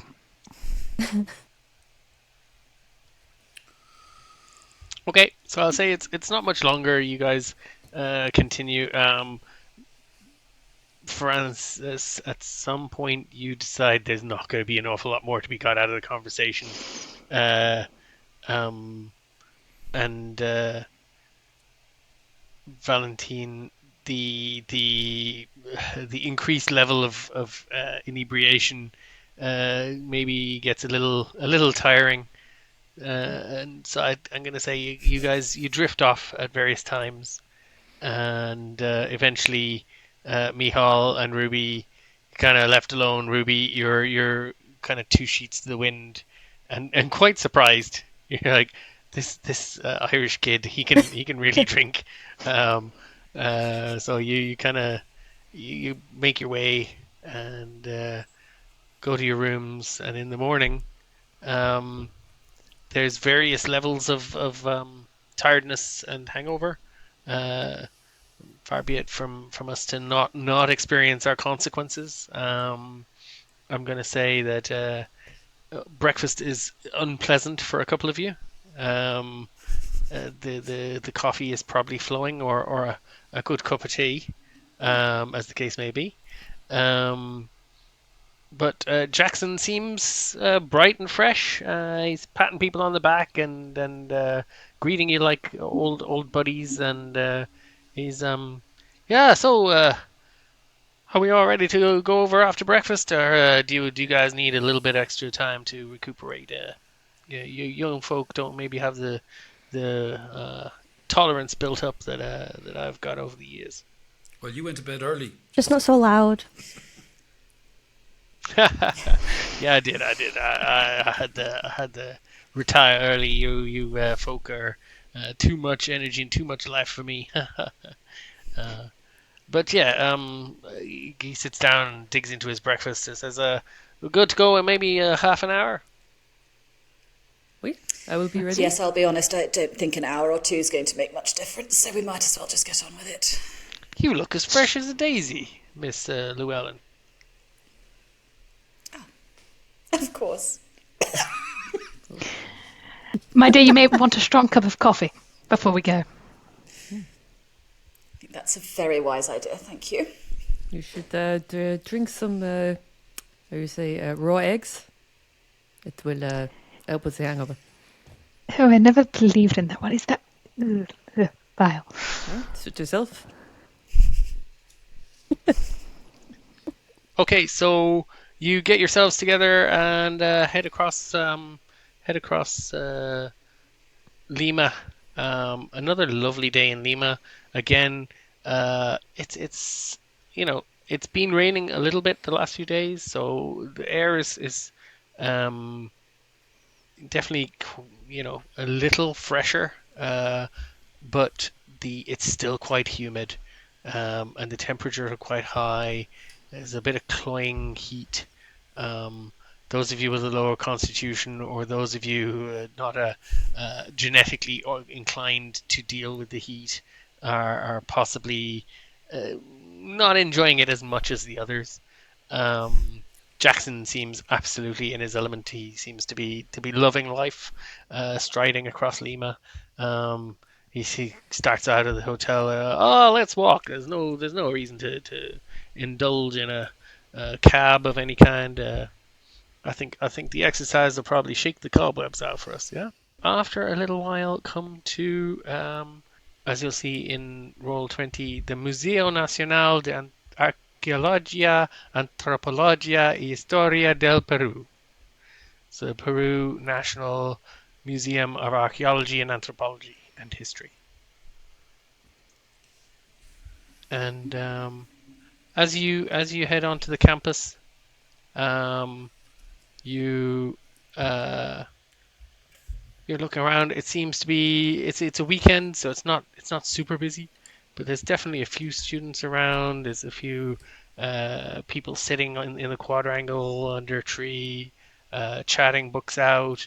There's plenty of quiet activity. Sorry, Ruby, do you want to give me a socialized check, please? No. Just being who you are and the way you are might draw a little bit of attention from some of the students. Of course, it's a failure. That's okay. So you kind of walk through. You're very hungover. Yeah, it's hit me you hard. walk through the campus. It's not your fault. And maybe you're not looking quite as welcoming and approachable as you usually do, because usually, going into a place like this, university, that kind of thing, you'd probably have people coming over and saying, "Oh, hey, are you new here?" Stuff like that. You tend to draw a bit of attention wherever you go because of the way you approach things and your demeanor. Not today, not really anybody popping over to have a chat or anything like that. Okay. You go into the university, and I'll call him Jesse Hughes as well to help you guys. Jesse, I know the way to the professor's office. If you follow me, and he takes off down a couple of corridors, up the stairs, and he brings you to a wing that is kind of lined with exhibits and little curios and things, and he brings you up to an office door. He opens. In fact, he just gives a quick knock and opens and walks in, as if he's expected. And you walk into an office, tall, kind of airy ceiling room with white walls and shelves full of books and artifacts. There's a large hardwood desk piled high with papers, books, and journals. The windows open, fresh breeze blowing through, and inside, if you look in roll 20, just on the tab we're on, I will put him front and center there. There's a professor kind of standing, and he looks up as Jackson walks in. He's if you all see him there on the roll 20 desktop, he's a kind of dapper, slim man, appearing to be in his early 30s. He's got neatly oiled hair and a well-groomed beard. He's got glasses, kind of thick black rimmed glasses, You'd say you may put him about mid-30s, and he's dressed in a nice kind of workman suit, not nothing particularly fancy or expensive, but very kind of professional, put you at your ease, kind of a professorial look. And he looks up and gestures, Senor Elias, welcome, come in. Oh, you have brought friends. Come. I do not have seats for everyone. Maybe we'll stand. Ruby Fontaine, nice to meet you. Professor Sanchez. Nemesio. You call me Nemesio. Florence Clifton. Pleasure. Miss Clifton. I am Valentine Bow. Miss Valentine. Loveday Llewellyn. Miss Llewellyn. And I'm lovely Mick to meet O'Sullivan. you. Pleased to meet you, Mr. O'Sullivan. My name is, as I say, Nemesio Sanchez. I'm a good friend of Mr. Elias here. You are all, and he looks at Jackson. You are all here to talk about the same thing. Yes. They're curious as much as I. We're not getting a great vibe off Larkin and this expedition. We're a little confused as to what's happening.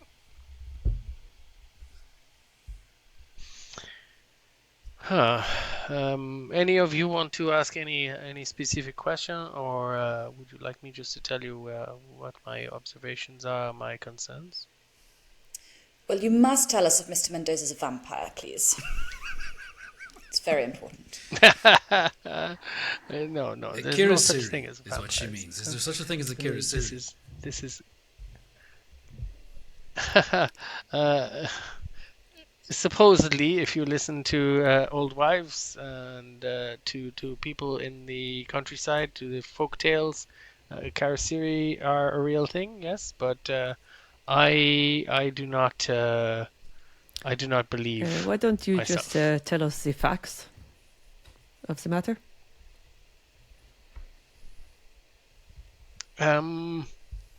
Yes. Okay. We will proceed in English. Any of you do you speak Spanish, or I'm happy to continue in English if it is English would easier. be preferable. Very well. Listen, I have offered to help Larkin on a number of occasions. He has ignored me. He has rejected my offers. I believe he is concerned that I will look at the looting he intends to carry out, and he is worried that I will try to prevent it. There are no legal restrictions in Peru to stop foreigners from taking our national treasures. This saddens me, but it is same many places around the world. The jaqueros is a Quechua word. It means grave robbers. We many of us do not like this. And perhaps some people are telling more of these stories to him to discourage him because they're worried he is a jaquero. But for me, I am trying to work out exactly where this pyramid is, so I can get a party out there first. Time is running out, though. I believe he is going to leave soon. Tomorrow morning. Oui, Monday. Well, that's soon, Monday morning. It is the 19th. It is Saturday today, by the way. So you still have Sunday to spend at your leisure, or Sanchez could potentially get an expedition together and get out of Lima on Sunday, but he doesn't seem that he's that He's prepared. waiting for us, isn't he? No, I'm saying Sanchez, the professor here. If he's intending to try and get a head start, he could get out tomorrow and try and get ahead. But he doesn't seem like he's that organized and Yeah, he prepared clearly and does not ready to care. go. Yes, but one of my students has been helping me. We're going through the archives and library for any possible information about the pyramid. We found an old document from the mid 16th century, written by a conquistador named Gaspar Figueroa. We think it might be have reference to the site of the pyramid, but it is difficult to decipher and read. So Rizo, Trinidad Rizo, my student, has been working on a summary. She's almost finished. Um, but in doing so, she's come across reference, and she's gone. We believe we may have an artifact as well that is referenced in the text. So she is currently digging through one of the old storerooms to see if she can find it. Um, she'll be along in a little while. She will join us. But in the meantime, do you have any questions? What? I do not. Of, of course, if you're going to ask me about the Karisiri, I want to be very clear up front. I do not believe in fairy tales. That is the correct word in English, fairy tales. What do you know about the cults? The cults in the Highlands? Like Jackson has referred to. Um, that could very well be. It could be some kind of tradition brought by the conquistadors, and that could have lent to the folklore and the rumors. The conquistadors and their descendants may very well be carrying out some dark deeds, which would cause You are difficulty. a professor, so do you not know? Have you not investigated? I am a professor of archaeology. I'm not a professor of folk tale or the occult. I'm not really interested in the kind of things Mr. Elias is interested in. I do not knock it in any way, but it is not my area of study. Would not excite me in the same way my own studies. If you were considering preparing an expedition, do you know the area to be particularly dangerous?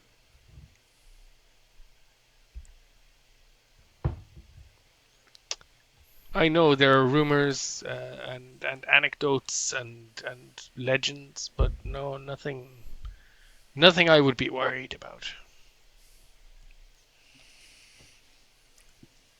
He kind of glances at his watch. You have somewhere to be? Gives a shrug. No, I'm wondering where Rizo is. She's probably just got distracted. She has the attention span sometimes of a Can I sparrow. ask this, the conquistador, what document did you find? It is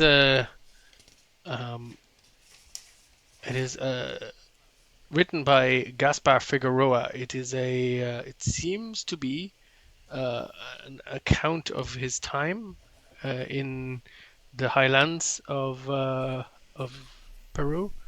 But Rizo would know more. But she has the document. She's been working on the translation, or more decryption.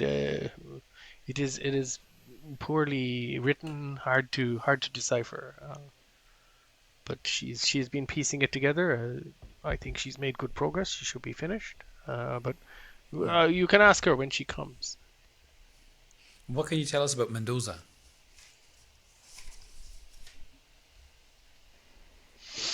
He seems like an unsavory character. I have heard not a good reputation from him. He seems to be a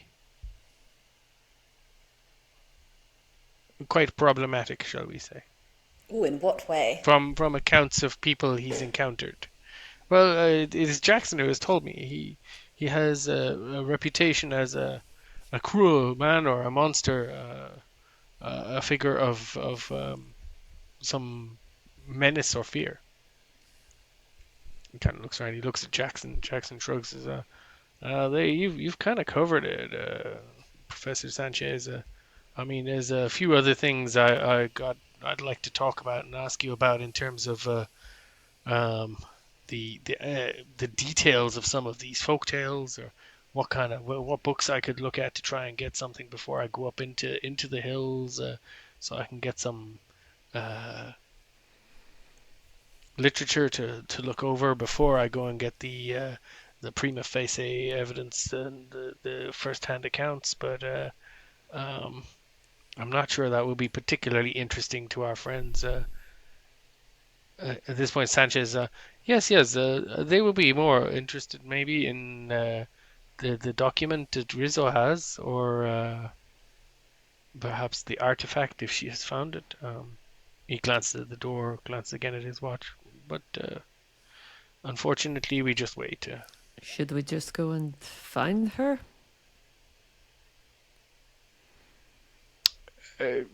She's in the storeroom. It's in the basement. I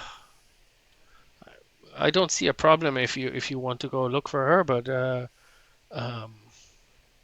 it's not normal or usual that we would allow anyone who is not registered in the university to especially mostly staff or senior or our students who have permission would Well, be I am allowed a, down. a university student, so we can make an exception this one. Oh yes, which university?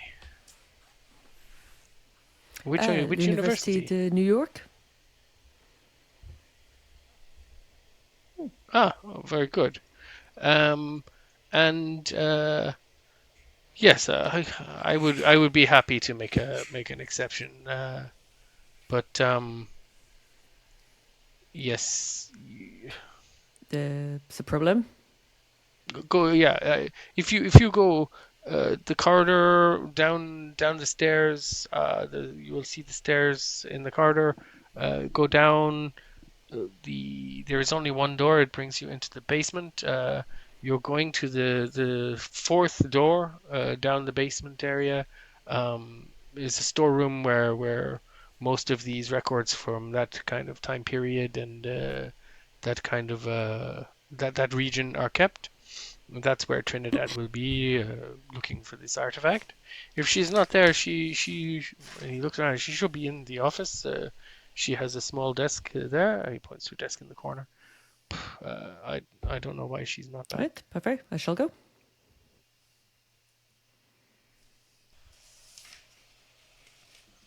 Okay. It's just you going. Do I need to actually leave the frame?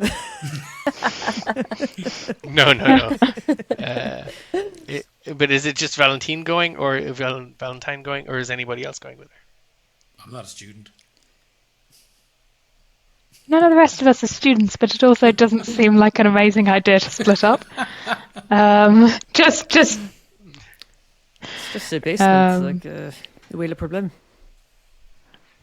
okay. So in character, he is not in any way restricted it to just Valentine. He kind of gestures. If you want to go get her, you can. There's no problem. So anyone who wants to go, feel free. You can I'm come. still suffering with a hangover. I'm certainly too hungover for more stairs. Yeah. Should have had the eggs. Okay. Okay, great stuff. So just Valentine goes down the stairs. Okay. Two. So we're gonna go with Valentine, and then we'll switch back, and we go back to her again. Okay. Valentine, you go down the stairs. And it's kind of quiet down here. There's a bit of a chill in the air. The humidity, definitely there's not the same humidity down there as there is up or outside. So you go down, you open the door, that one door. You go along the corridor that he mentioned.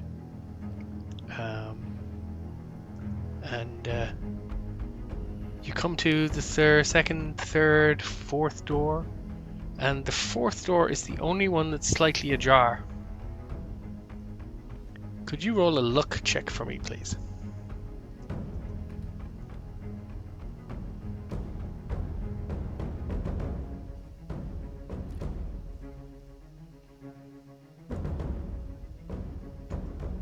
Okay. So you open the door. You step in. Look around. Doesn't seem at first glance there's anyone here. Do you have a good look around, or are you satisfied? Oh, no one Go here. for a little snoop. See if there's anything interesting. Go in. Start having a little look around. Give me a spot hidden, please.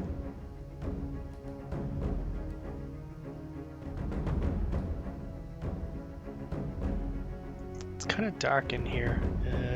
It's very dim electric lighting. There's packed shelves everywhere. It's a kind of metal racked shelving in the room, and then all around the walls there's large old wood shelving all around. There's a lot of shadows and poor visibility. But you kind of edge your way between the shelves, have a bit of a push and a poke around. You don't see anybody. You don't spot anything down here.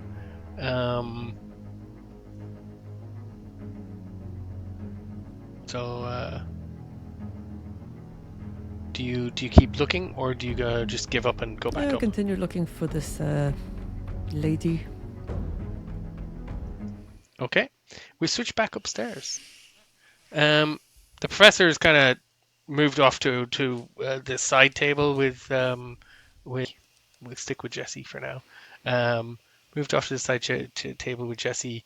He has a book open. They're kind of comparing notes and chatting about something to do with folklore. Anything the four of you I'd like want to talk do? to Loveday for a second.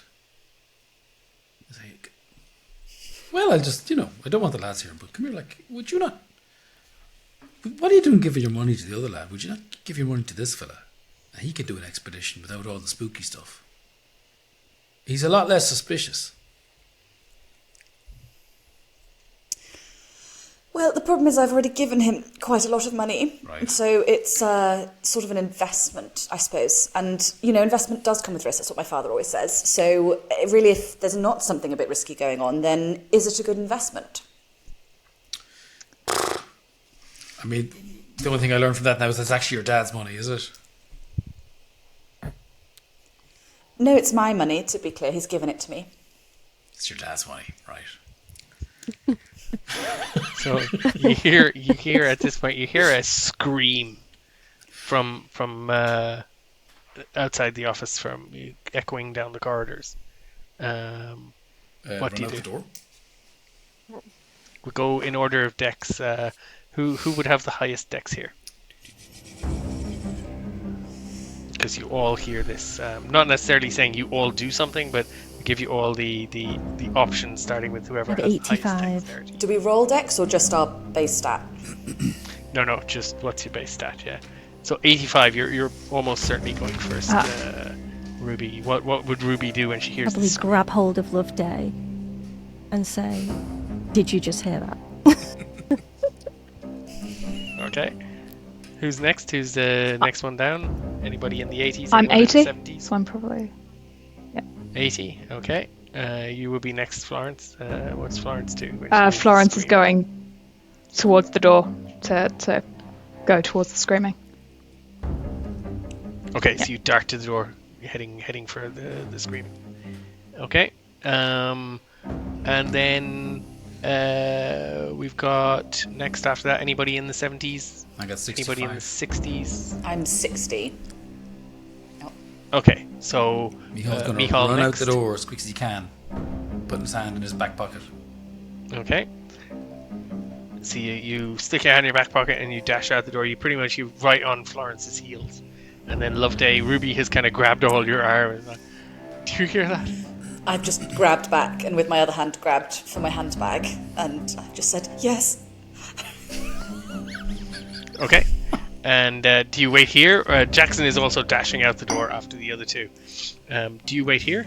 Maybe shuffle. Sanchez is like, what's going on? Shuffle a little closer to the door just to try and see what's going on. Okay, so you edge on. Jackson is going, come on, we need to help. You hear further screams as Florence and Mihal, you kind of dash down the corridor. You're kind of expecting to be running for the basement stairs, probably, but actually the screams are coming from much further down the corridor, and you hear a shout of fire, men's voices as well. Fire! Somebody help! So quickly! Yeah. Do you keep going? Yeah. Someone asked for help. Okay. Jackson shouts back into the office to you two. There's a fire. There's some problem with fire. Come, let's get out of here. Yeah. Call the fire brigade. Someone, come! Someone come for help. Are you following Jackson? Is Jackson running towards the fire? Yeah. He's heading for the No, fire. thank you. Okay. You heading for an exit? Yes. Or are you staying in the office? Let's probably move out into the corridor. There is an open window in the office. Sorry, are we on the ground level or have we gone upstairs? I can't remember. You're on the ground level. I might stay in the office, but again, if Ruby's happy with it, sort of edge the door so we can see what's going on down the corridor. Ruby's wondering about Valentine. Like, we need to make sure that Valentine is okay. If there's a fire, may not know about it. Okay. Cool. Florence and Mihal, you charge down the corridor with Elias close, hot on your heels. It's a good way down the corridor, around the corner. You kind of get out into the main kind of reception area of the university, and the front desk is actually ablaze. You're not sure how this has happened, but it's a fire everywhere, smoke billowing up. There's a couple of people kind of have grabbed fire blankets, and are trying to beat out this fire, but it's pretty intense. Anybody want to do anything? Run to help. See if there's something I can grab to. Yeah. Okay. Cool. Jackson runs over to the wall as well. So runs to grab a fire bucket. There's a bucket of, big bucket of sand hanging on the wall. You run over and you go try and start smothering out the flames. Yeah. Well, look, these lads were using blankets when there was a fire bucket on the wall, so they obviously did all the help they can get. Okay, great stuff. And Florence, anything I think you the same, do, rushing to help, doing whatever's there that's doable to help put out the fire. Okay, super. Okay. Meanwhile, downstairs, Valentine, you hear a scream upstairs. You kind of turn, a little startled. It's kind of creepy down here. You kind of take a step toward the door and you trip over something. You kind of look down. And you find that you've been standing over the body of a young woman, half buried under a pile of artifacts that are kind of slipped off the shelves. You'd kind of thought it was just a pile of stuff that hadn't been sorted through yet. As you look at her, you realize she's emaciated, almost mummified. There's a large disc of torn, bloody flesh on her upper chest where her summer dress has been torn open. Her shriveled face is frozen in a mask of terror. Her eyes are still wide and staring. Could you please give me a sanity check? First time we've done this. So on your character sheet, just click sanity and she'll roll the dice for you.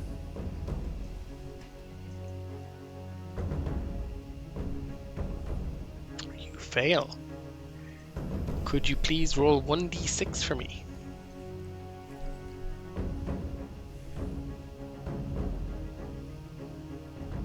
2.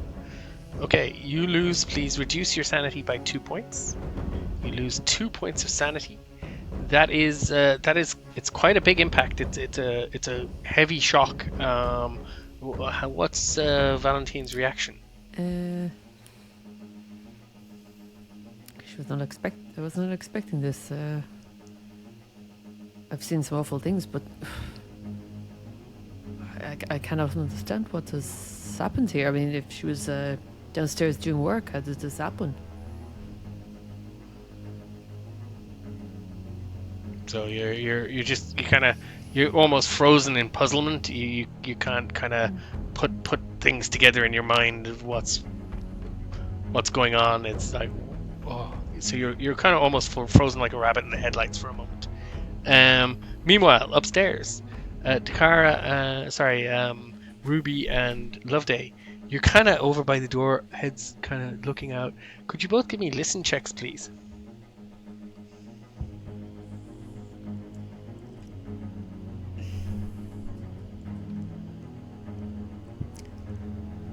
Sorry, my Roll20 has frozen.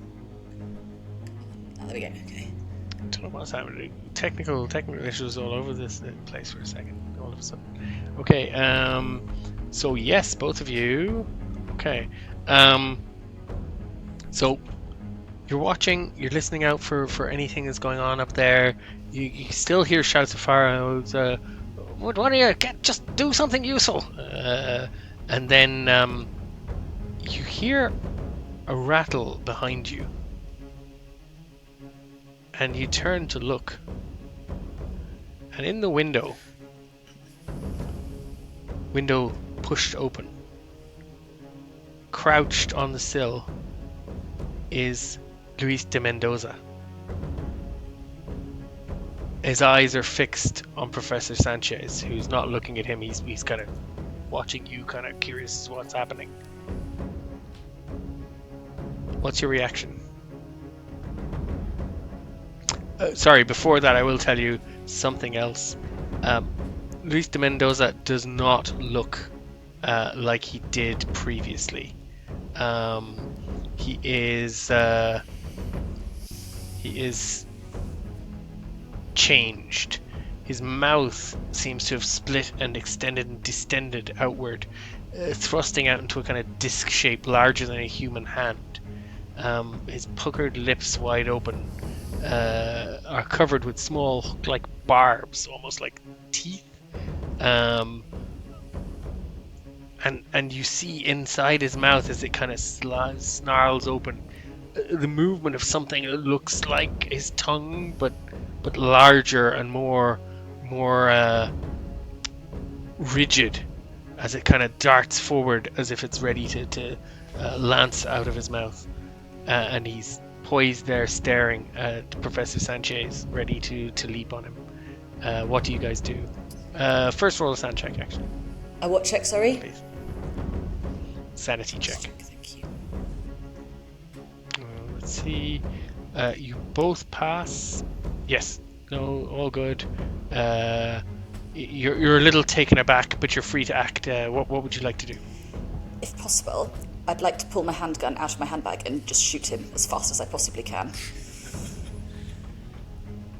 Okay. You do that. And Ruby, what's Ruby going to do? Because with the higher dexterity, you'll That's a firm no from me at the sight of that, and I jump behind Sanchez, hidden behind a desk, and just hope that Loveday sorts everything out for me. Cheers, love. Yeah. Okay, you dive in for cover. Right, you get yourself under cover. Move quickly. Your sudden movement draws De Mendoza's attention. His head snaps around and he realizes, possibly for the first time, that there's someone else in the room. Loveday, gun out. I will let you get one shot off. It will be with a penalty dice because you're taking the gun out really quickly and just snapping a shot off. You didn't have the gun ready. So go ahead on the combat section, just click on the weapon. Thank you. Wow, extreme success. Get in. With your 38 Webley revolver. It's a... Okay. So you do 8 points of damage. He catches him in the shoulder and he spins, and you see he was kind of already turning as if he was gonna jump back out the window, but you catch him in the shoulder. His body spins around and he just flails as he falls out of the window, out onto the grass beyond. Okay, back to the lobby. Mihal, you're kind of trying to beat out the flames. Florence, you're assisting as well. Jackson is tossing a bucket of sand over the fire. The flames are pretty quickly put out. This seems like very kind of makeshift, quickly put together fire, and it's superficial. It's very big. Lots of paper was stuffed into the wastebasket, and this has definitely been set deliberately. So the fire is pretty quickly extinguished. If this is a distraction, what are we being distracted from? Sanchez.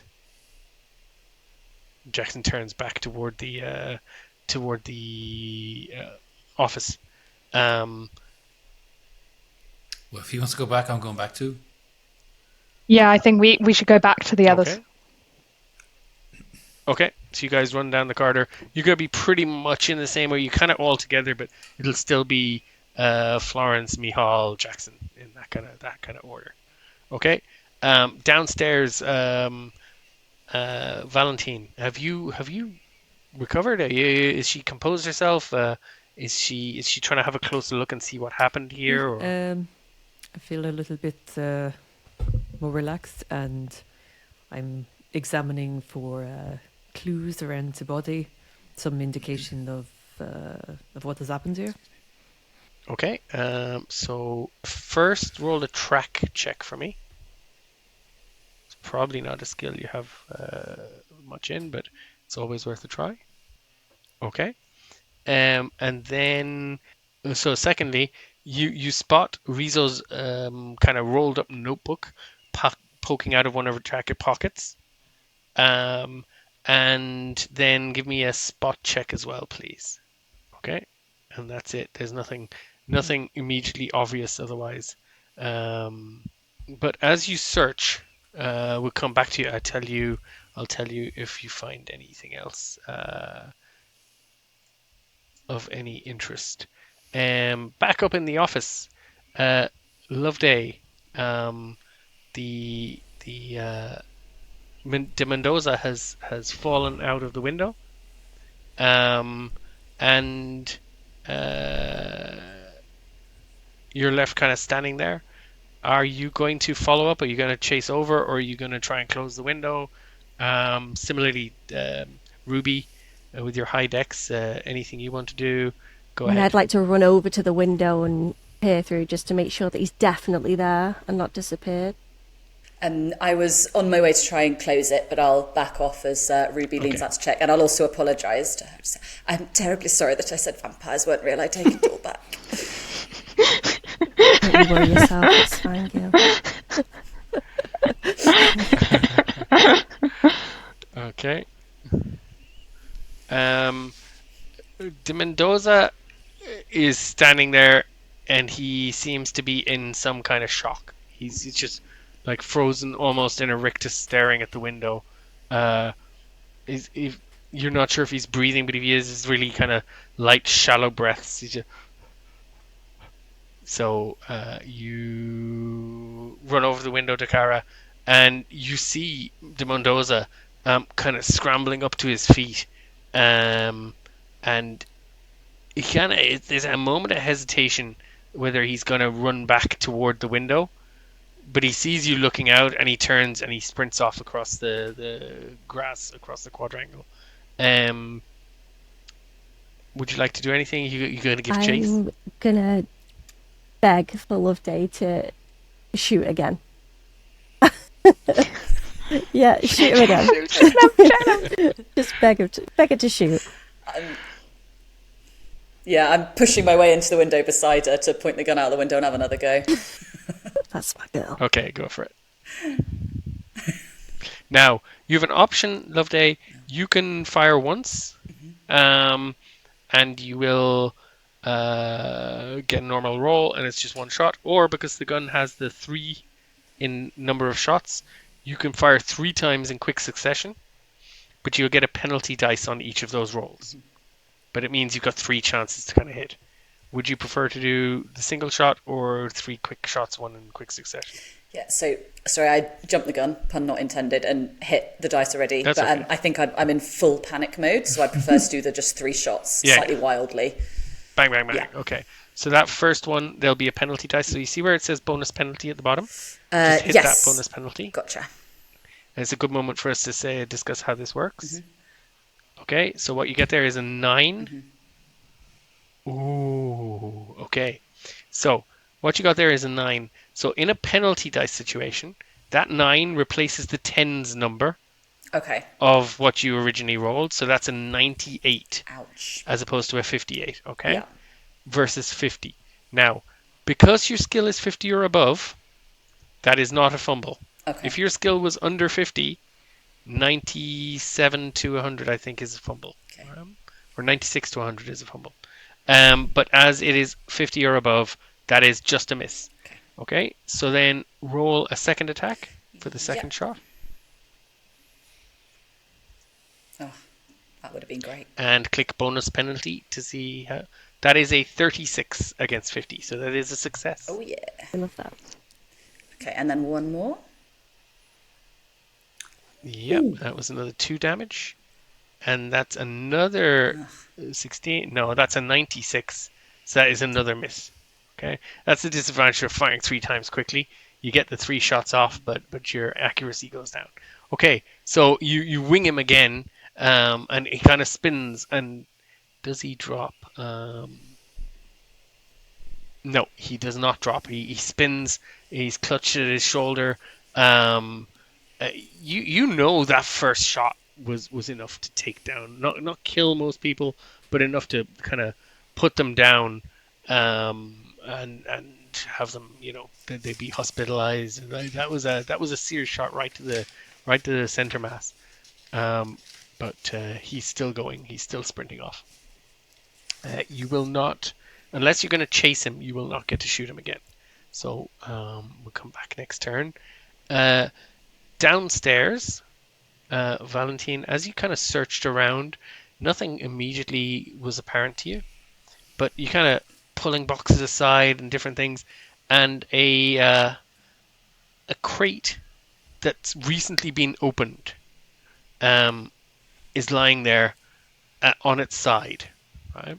And a small piece of gold is kind of sticking out, and as you're now close to it, you kind of realize there's a faint smell of burnt flesh and a little bit of burnt skin, like freshly burnt skin, on this gold, as if someone's touched it and it's burnt the skin from their hand.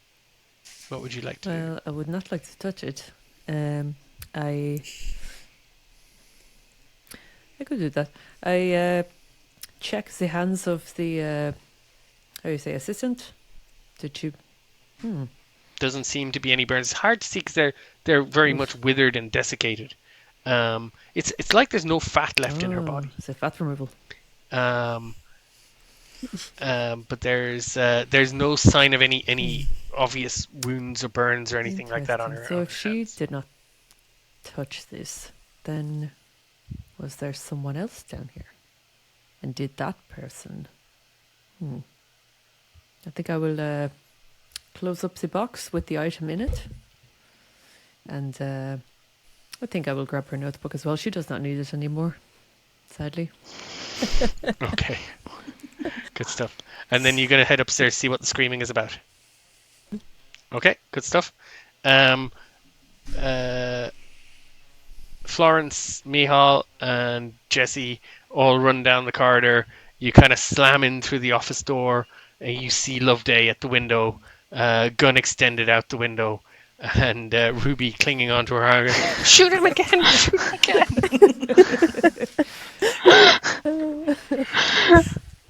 You did hear the gunshots, by the way, as you were running down. You heard a single shot, and then a few seconds later, just a rapid fire. Bang, I bang, imagine bang. Mihal would have pulled his out.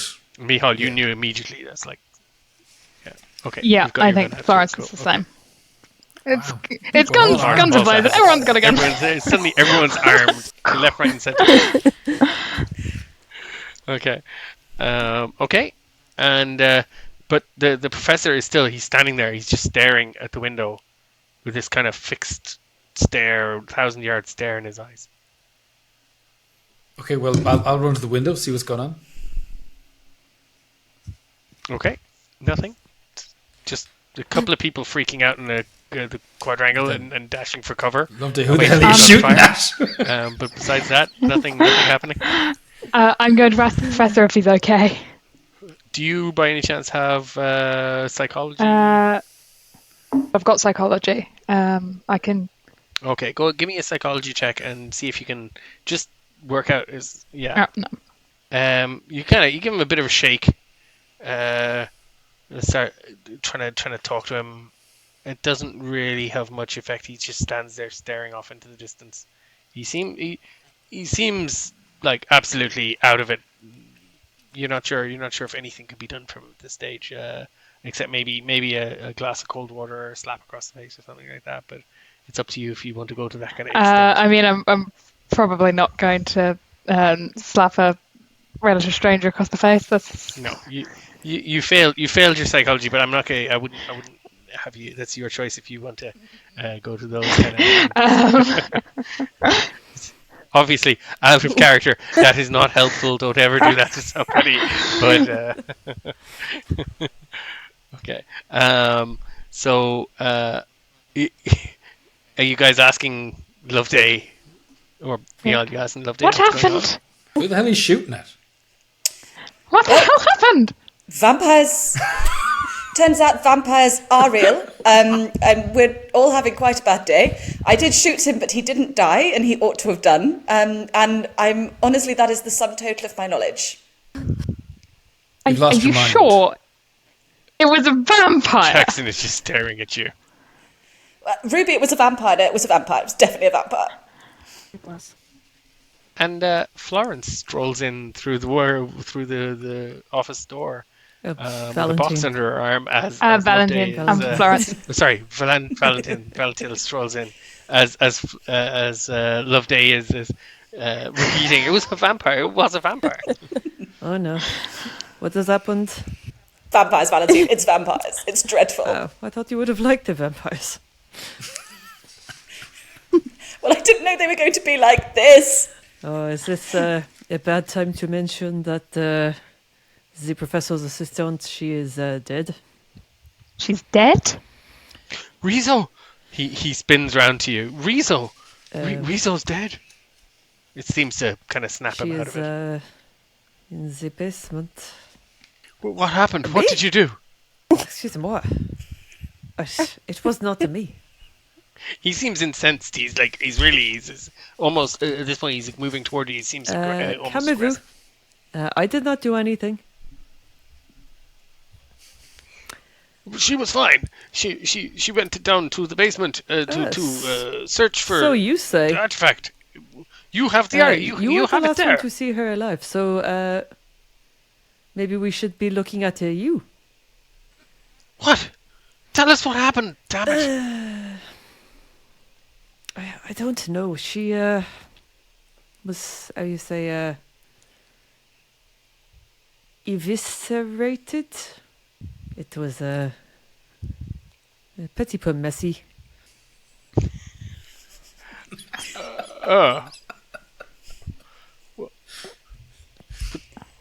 And then he looks at the window. He looks back.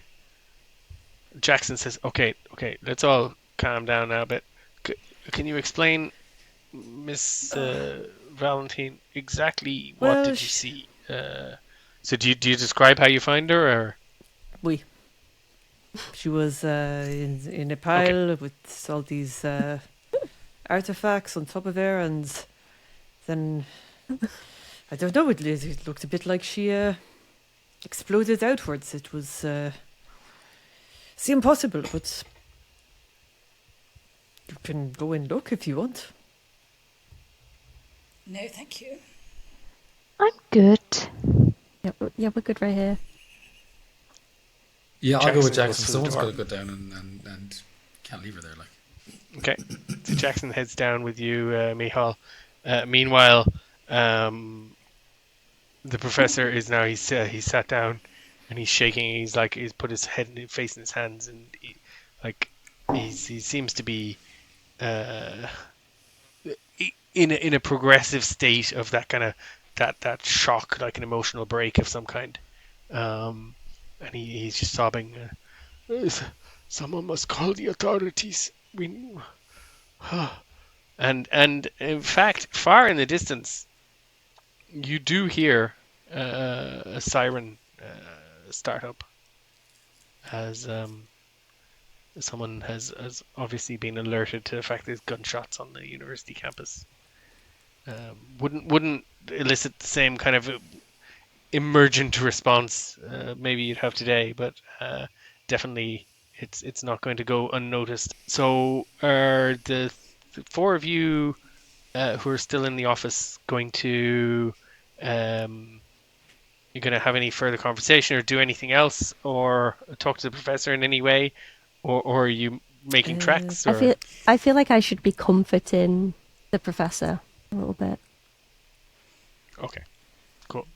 Valentine, what have you got in that box? It seems an odd thing to take from the site of a murder. Well, I don't know it was directly involved in the murder, but I think that someone else might have tried to touch it, and it seems to have bared their hands. So if we see anybody who has an injury, it could be the murderer. Certainly a theory. This is a very unusual murder. You could say that. And speaking of the very unusual murder, downstairs, Mihal, you and Jackson enter this cramped, dark storeroom. Single, dim, fluorescent light with a shade hanging over the shelves casting shadows everywhere. It's a bit close and a bit creepy in here, and there is a faint smell of something odd. You move back toward the back where the pile of artifacts is, kind of where Valentine had described finding the body. And you're going to need to give me a sand check as well. Goody. I'll describe again to you what you found. So Rizo is she's emaciated, almost mummified. Her dress has been torn open, and there's a large disc of torn, bloody flesh on her upper chest, like a perfect disc almost. Her shriveled face is frozen in a mask of terror, eyes wide and staring. Okay. I've seen a lot of dead bodies. Okay. Yeah. You pass your sanity check. That would be 0 sanity loss for you. And then Jackson, how's Jesse Hughes do? Jesse fails his sanity check. Wow, okay.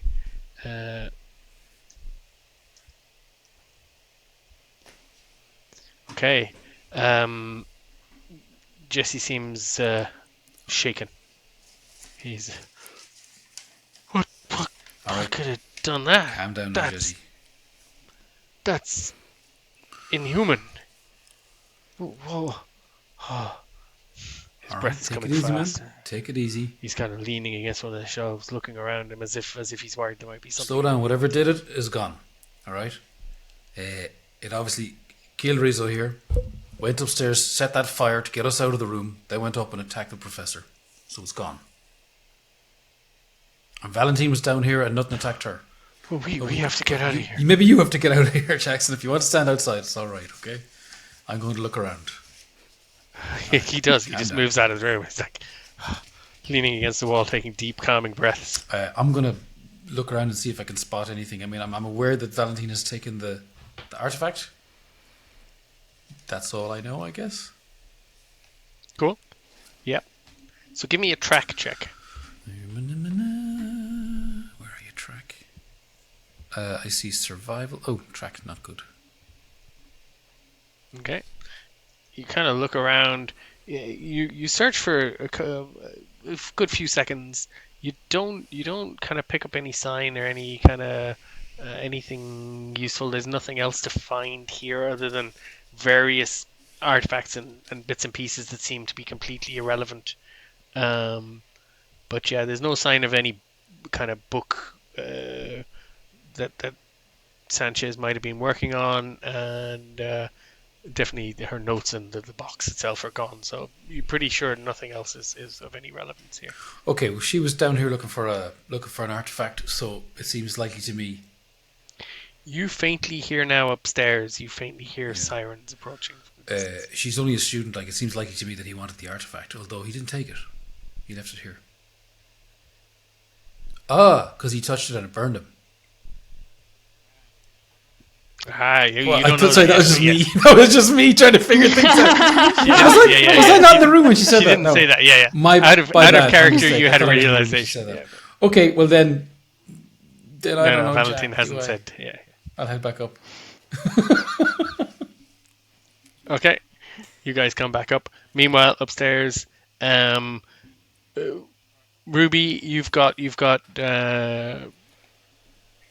Professor Mendoza a little more calm, but definitely you think he's going to need to see a professional. Loveday, were you looking at the artifact? I think with Valentine, was it? That little image. It's a long strip. It's a single length of worked gold, around 2 feet in length, about 3 inches wide, and a third of an inch deep. Okay. Both its ends are rough, as though the piece was ripped or broken from a larger design. It weighs a little less than 25 pounds. It's largely a straight band, maybe a tiny bit of a curve in it, although 4 sections jut out at right angles into short spurs or squared off spirals.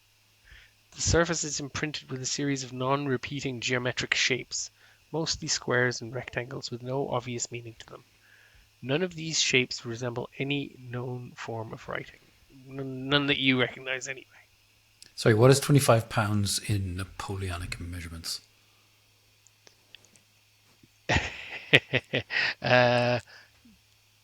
10, 11 kilos? 11 kilos.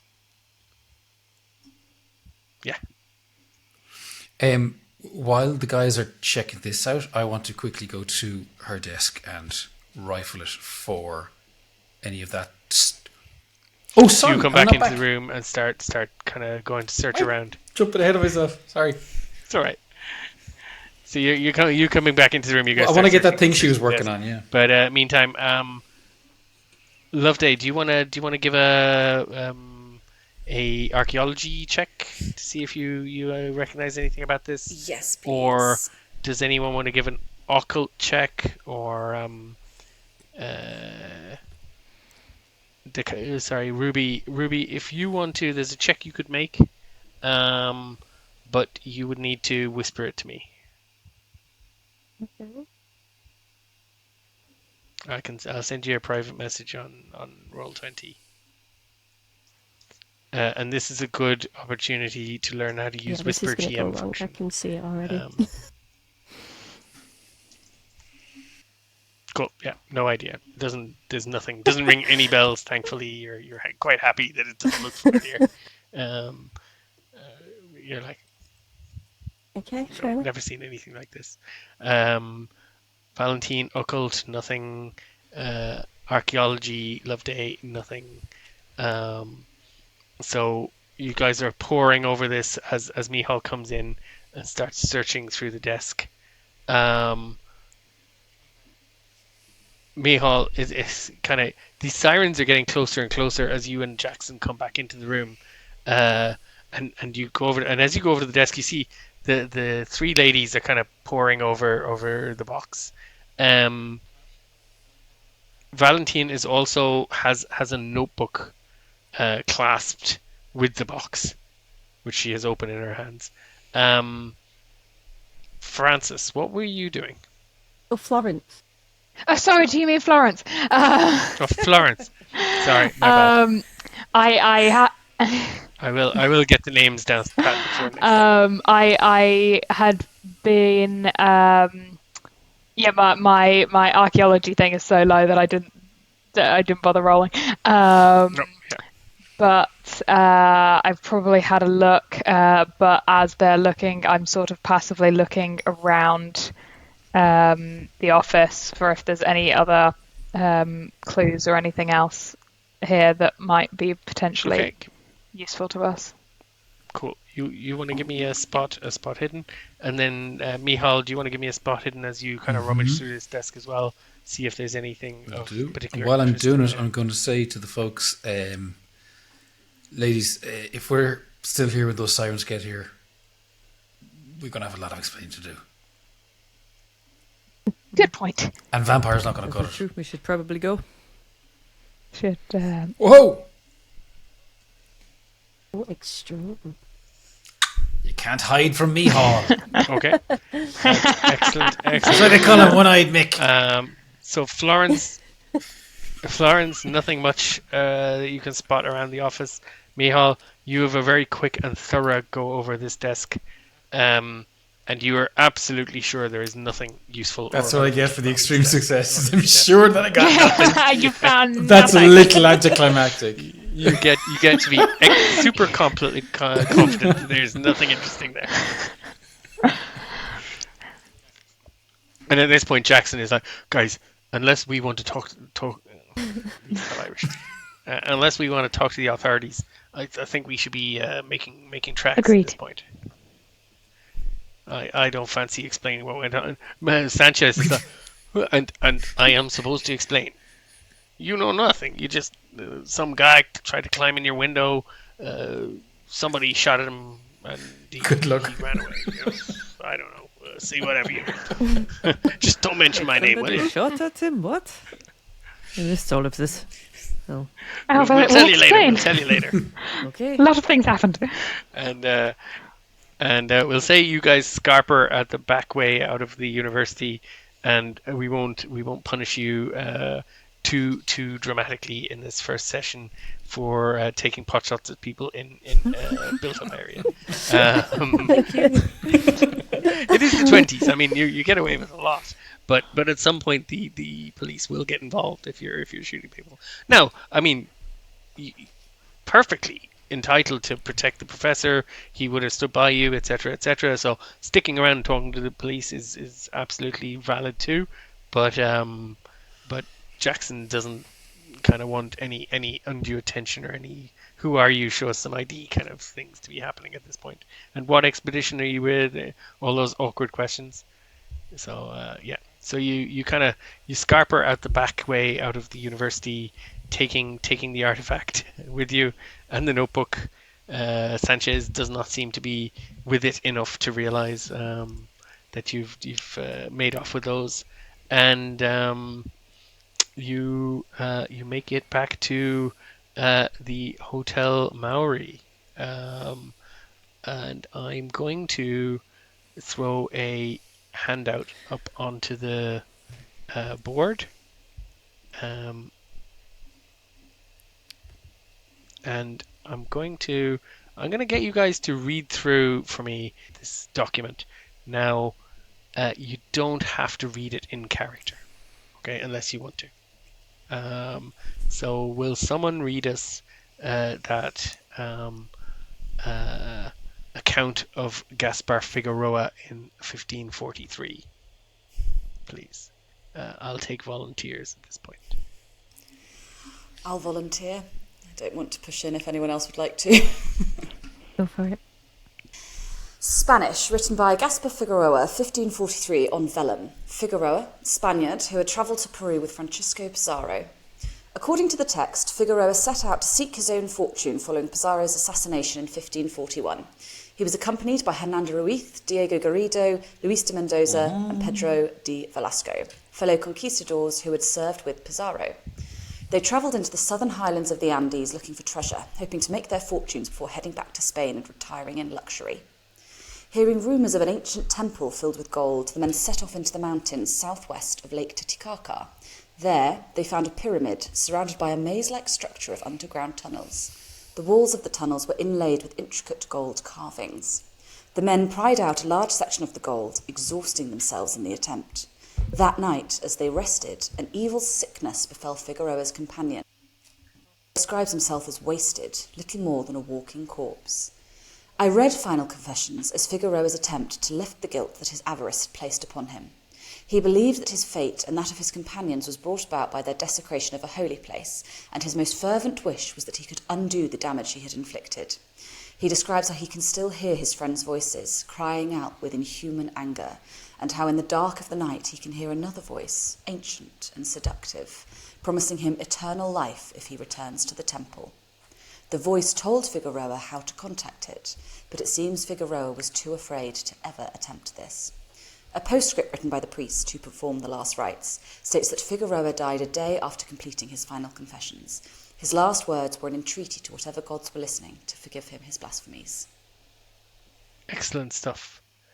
And I think we will leave it there and pick up next week and go over what you guys decide to do now that you've got this crazy revelation about the existence of these vampires or Karasiri, and this document that Rizo has written out, basically summarizing what she's managed to get out of Figueroa's manuscript.